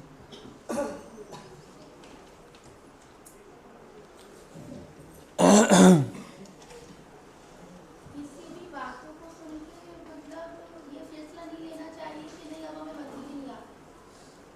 किसी घटना को देखकर या किसी बातों को सुनकर ये निर्णय नहीं लेना चाहिए कि हम मंदिर नहीं आएंगे। करेक्ट। कोई भी काम छोटा बड़ा नहीं होता, कोई भी सेवा छोटी बड़ी सेवा नहीं होती। तो सेवा के देखकर कि छोटी सेवा है बड़ी सेवा है, इस तरह से आकलन नहीं करना चाहिए कि किसी को छोटी सेवा में लगा दिया है, किन्हीं को बड़ी सेवा में लगा दिया है, कोई बहुत फेवरेट है कोई फेवरेट नहीं है, तो इस तरह से आकलन नहीं करना चाहिए। जी जी एक जी। हमें ऐसा नहीं लगना चाहिए कि सिर्फ हम ही बुद्धिमान हैं, बाकी सब लोग मतलब हम सबसे ज़्यादा बुद्धिमान हैं। जी, ऐसा हमारे मन में नहीं होना चाहिए कि मैं ही सबसे बड़ा बुद्धिमान हूँ, मैं ही चीज़ों को अच्छे से समझ सकता हूँ और कोई भी व्यक्ति यहाँ पर मेरी परिस्थिति को या जो परिस्थितियाँ चल रही हैं उसको नहीं समझ पाएंगे। जी। और अगर आप तो ड्रामे में थे। जैसे भावना की परीक्षा होती है तो कई बार लोग उनसे किसी क्लास है उसको देख के जाते हैं, तो ऐसा नहीं करें कि क्लास है हाँ, वो तो एक उसी का पॉइंट है। नहीं, अथॉरिटी को रिजेक्ट नहीं करना चाहिए, जो भी अथॉरिटी है उनको सरेंडर करना चाहिए। जी। तो जिनके प्रति हमने स्वेच्छा से स्वाभाविक तरीके से सरेंडर किया है, वो सरेंडर को हमेशा रखना चाहिए, चर्चा करना चाहिए। जैसे कि अभी यहाँ पर जैसे भोपाल है, तो अगर कुछ मंदिर में समस्या लग रही है और वो लंबे समय तक सॉल्व नहीं हो रही, काफ़ी समय हो गया फिर भी समस्या सॉल्व नहीं हो रही है, फिर भी वही चल रहा है, तो बीच बीच में सव्यसाची प्रभु यहाँ पर आते हैं। तो सव्यसाची प्रभु से व्यक्तिगत रूप से चर्चा की जा सकती है कि प्रभु ये चीज़ें हैं और ये बहुत समय से सुलझ नहीं रही हैं, तो इसीलिए हम आपसे चर्चा करना चाहते हैं। ओपन है वो, कहीं भी ब्लॉक नहीं है, और फिर भी लगता है कि वहाँ भी प्रॉब्लम सॉल्व नहीं हो रही है, तो गुरु महाराज उनके पास जा सकते हैं। और फिर भी लगता है कि सॉल्व नहीं हो रही है, तो हमें अपने आप को चेंज करना चाहिए। हो सकता है हमारे में गलती हो सकता है सॉल्यूशन तो आ रहा है लेकिन हम उस सॉल्यूशन को एक्सेप्ट नहीं कर पा रहे। ओके जी। अपने विचारों को दूसरे भक्तों के सामने ऐसे ना प्रस्तुत करें कि वो उसको अंगीकार करें, ऐसे स्वीकार ही करें। स्वीकार ही करें। हाँ, वो ओपन माइंडेड रहें, वो अपना निर्णय स्वयं लें। ऐसे ऐसे उनको हमें मतलब हमें विचार रखने चाहिए, ताकि उनको डायरेक्ट कहना चाहिए कि आप ऐसा कीजिए। हाँ, तो पर्सन टू पर्सन डिपेंड करेगा। अधिकतर हमारा ये एटीट्यूड होना चाहिए कि किसी को हम बता रहे हैं, एक सुझाव दे रहे हैं, फिर वो स्वीकार करना चाहते हैं या नहीं करना चाहते हैं, वो उनके ऊपर है। एक गुरु है अपने शिष्य को बोल सकते हैं, लेकिन आपस में भक्तों के बीच में एक सुझाव विचार विमर्श ही होना चाहिए। जी।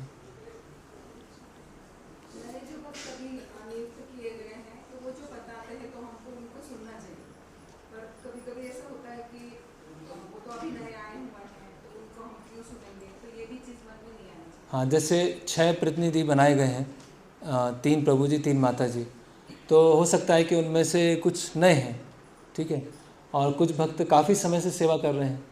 तो ऐसा लग सकता है कि जब तक हम डायरेक्ट प्रभु जी से बात नहीं करेंगे या कोई सीनियर माता जी से बात नहीं करेंगे, तब तक हमारी सेवा काउंट नहीं होगी। सेवा कब काउंट, अगर हम जो बाद में भक्त आए हैं उनसे बात करेंगे तो हमें कुछ कमी लगती है, कुछ अधूरा लगता है। तो ऐसा नहीं है, किन्हीं ना किन्हीं को तो प्रतिनिधित्व लेना पड़ेगा। और आप जी बिना अपने मन से मतलब ये नहीं कर लें कि बिजी है प्रभु जी, मतलब स्वयं के मन से बिना पूछे ये विचार कर लेने से कि व्यस्त हैं निर्माण सेवा में। जी लास्ट जी यस किससे हम सॉल्यूशन किसके पास ढूंढने जा रहे हैं, ये भी इम्पोर्टेंट है। जो आग में घी डालने का काम कर रहा है उसके पास पूछने जा रहे हैं, या वास्तव में हम उससे निकलना चाहते हैं, वो भी बहुत ज़रूरी है। ऐसा नहीं कि एक जैसे लोगों के साथ मिलकर और हम भक्ति से बाहर हो गए। तो लास्ट कोई सेवा ऐसी एक वे में लगती है छोटी है, सेवा सब बरोबर है, अगर हम उसको नहीं कर पा रहे हैं उसका डिस्कशन हम हमारे सीनियर से करके हमारी सेवा भी जी करवा सकते हैं, उसके बारे में बात कर सकते हैं, बजाय उस सेवा में मन मार के करने के बजाय हम जी। तो सबसे इसमें महत्वपूर्ण पॉइंट ये था, क्योंकि 1-2 महीने में ऐसे कुछ केस आए हैं जिन केस में सभी ऑथोरिटीज़, चाहे वो दीक्षा गुरु हों, शिक्षा गुरु हों, लोकल ऑथोरिटीज़ हैं, सबके प्रति विश्वास हट गया। तो ऐसी स्थिति क्या होती है, बहुत डेंजरस होती है। तो ऐसा हमारे साथ ना हो, एक डिस्कशन हो, हम पूछें, बातचीत करें और फिर हम निर्णय पर आए। इसीलिए हम भक्ति में आए हैं, इसीलिए हम शिक्षा लेते हैं, इसीलिए हमने दीक्षा ग्रहण की है। तो यहाँ पर समाप्त करेंगे। हरे कृष्णा। श्रील प्रभुपाद की जय। श्रीमद् भगवद गीता यथारूप की जय। ठीक, बाद में जी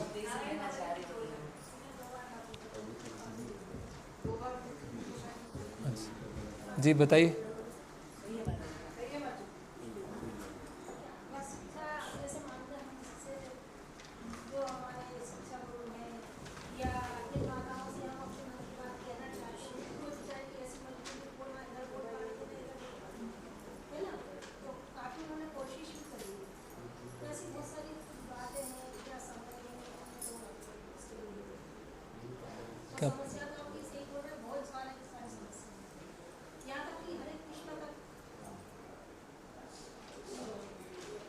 जी, तो इसमें सबसे क्या है, जब भी ये समस्या आए या कुछ उलझन हो, आप ये विचार कीजिए कि हमको क्या प्राप्त हुआ है, हमको क्या नहीं मिल रहा है, उसको हम सोचकर परेशान होते हैं। हमको क्या मिला है, एक पूरा कर लेता हूँ। तो जो जो हमको प्राप्त हुआ है उसको हम याद रखें। हमें प्रभुपाद जी का आश्रय मिला है, गुरु महाराज से दीक्षा मिली है, हम जो भी सेवाएं कर पा रहे हैं, ठीक है, सेवा में कुछ ऊपर नीचे हो रहा है, कोई हमको हरे कृष्णा नहीं बोल रहा है, कोई ध्यान नहीं दे रहा है जी। तो प्रश्न ये है कि हम कृतज्ञता की भावना होना, उससे क्या होगा, जो किसी भी की समस्या है, आपकी समस्या है, किसी अन्य, उस समस्या का समाधान जरूर करना चाहिए। उस समस्या का कैसे सॉल्यूशन किया जाए वो निकालने का प्रयास करना चाहिए। लेकिन अगर वो समस्या का समाधान नहीं निकल पा रहा है तो हमें परेशान नहीं होना चाहिए। क्यों? क्योंकि हमें जो मिला है उसके लिए हमेशा कृतज्ञ रहना चाहिए जी। बहुत अच्छी बात है। तो कई चीज़ें तो वैसे ही सॉल्व हो जाएंगी, कई सुझाव तो, कई सॉल्यूशन तो अपने आप ही आ जाएंगे, हमें ज़्यादा कुछ लगेगा ही नहीं। भगवान का नाम मिला हमें। कितने लोग हैं भोपाल में, कितने लोग हैं जो भगवान का नाम ले रहे हैं, कितने लोग हैं जो भगवत गीता पढ़ रहे हैं, कितने लोग हैं जो सेवा कर पा रहे हैं, बहुत कम लोग हैं। उनमें से हम भी हैं। ठीक है, कुछ उलझने हैं, कुछ ऊपर नीचे हैं, कुछ समस्याएं हो रही हैं, उसको बैठ के सुलझाया जाएगा। लेकिन ये जो हमें सब दी गई है वो भगवान आपने हमें बहुत अच्छी जगह ला दिया है, बहुत अच्छी जगह रख दिया है। अभी हमें जितना भी हमारे पास समय है उतना हमें अच्छे से सेवा करने का प्रयास करना, बस। तो कभी कोई समस्या नहीं।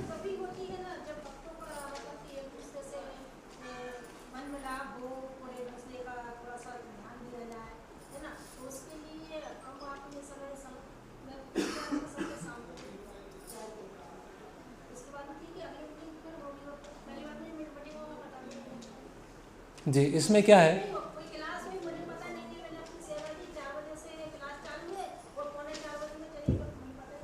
जी। तो इसमें एक ये भी हो सकता है कि हम भक्तों से बात करें, उनसे बोलें कि हमें आप बता के रखा करिए, जब भी कुछ ऐसा हो आप मुझे बता के रखिए।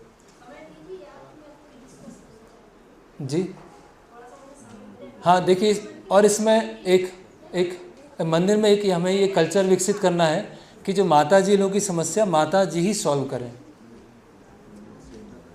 वो उस पूरे घेरे में वहाँ माता जी भी होना चाहिए जब किन्हीं माता जी की समस्या का चर्चा हो रहा है, क्योंकि अगर हम लोग जी और जी जी तो उसका प्रयास किया जाएगा।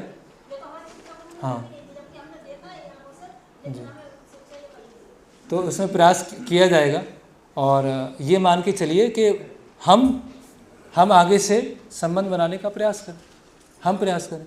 हमने तो अपना पार्ट किया ना, भगवान ने वो देखा कि इन्होंने अपना भूमिका निभाया, सामने वालों ने उत्तर नहीं दिया, सामने वालों ने कुछ नहीं पूछा, भगवान क्या देख रहे हैं, हमने अपना अच्छा किया कि नहीं किया, बस, और समस्या को सुलझाने का प्रयास करें।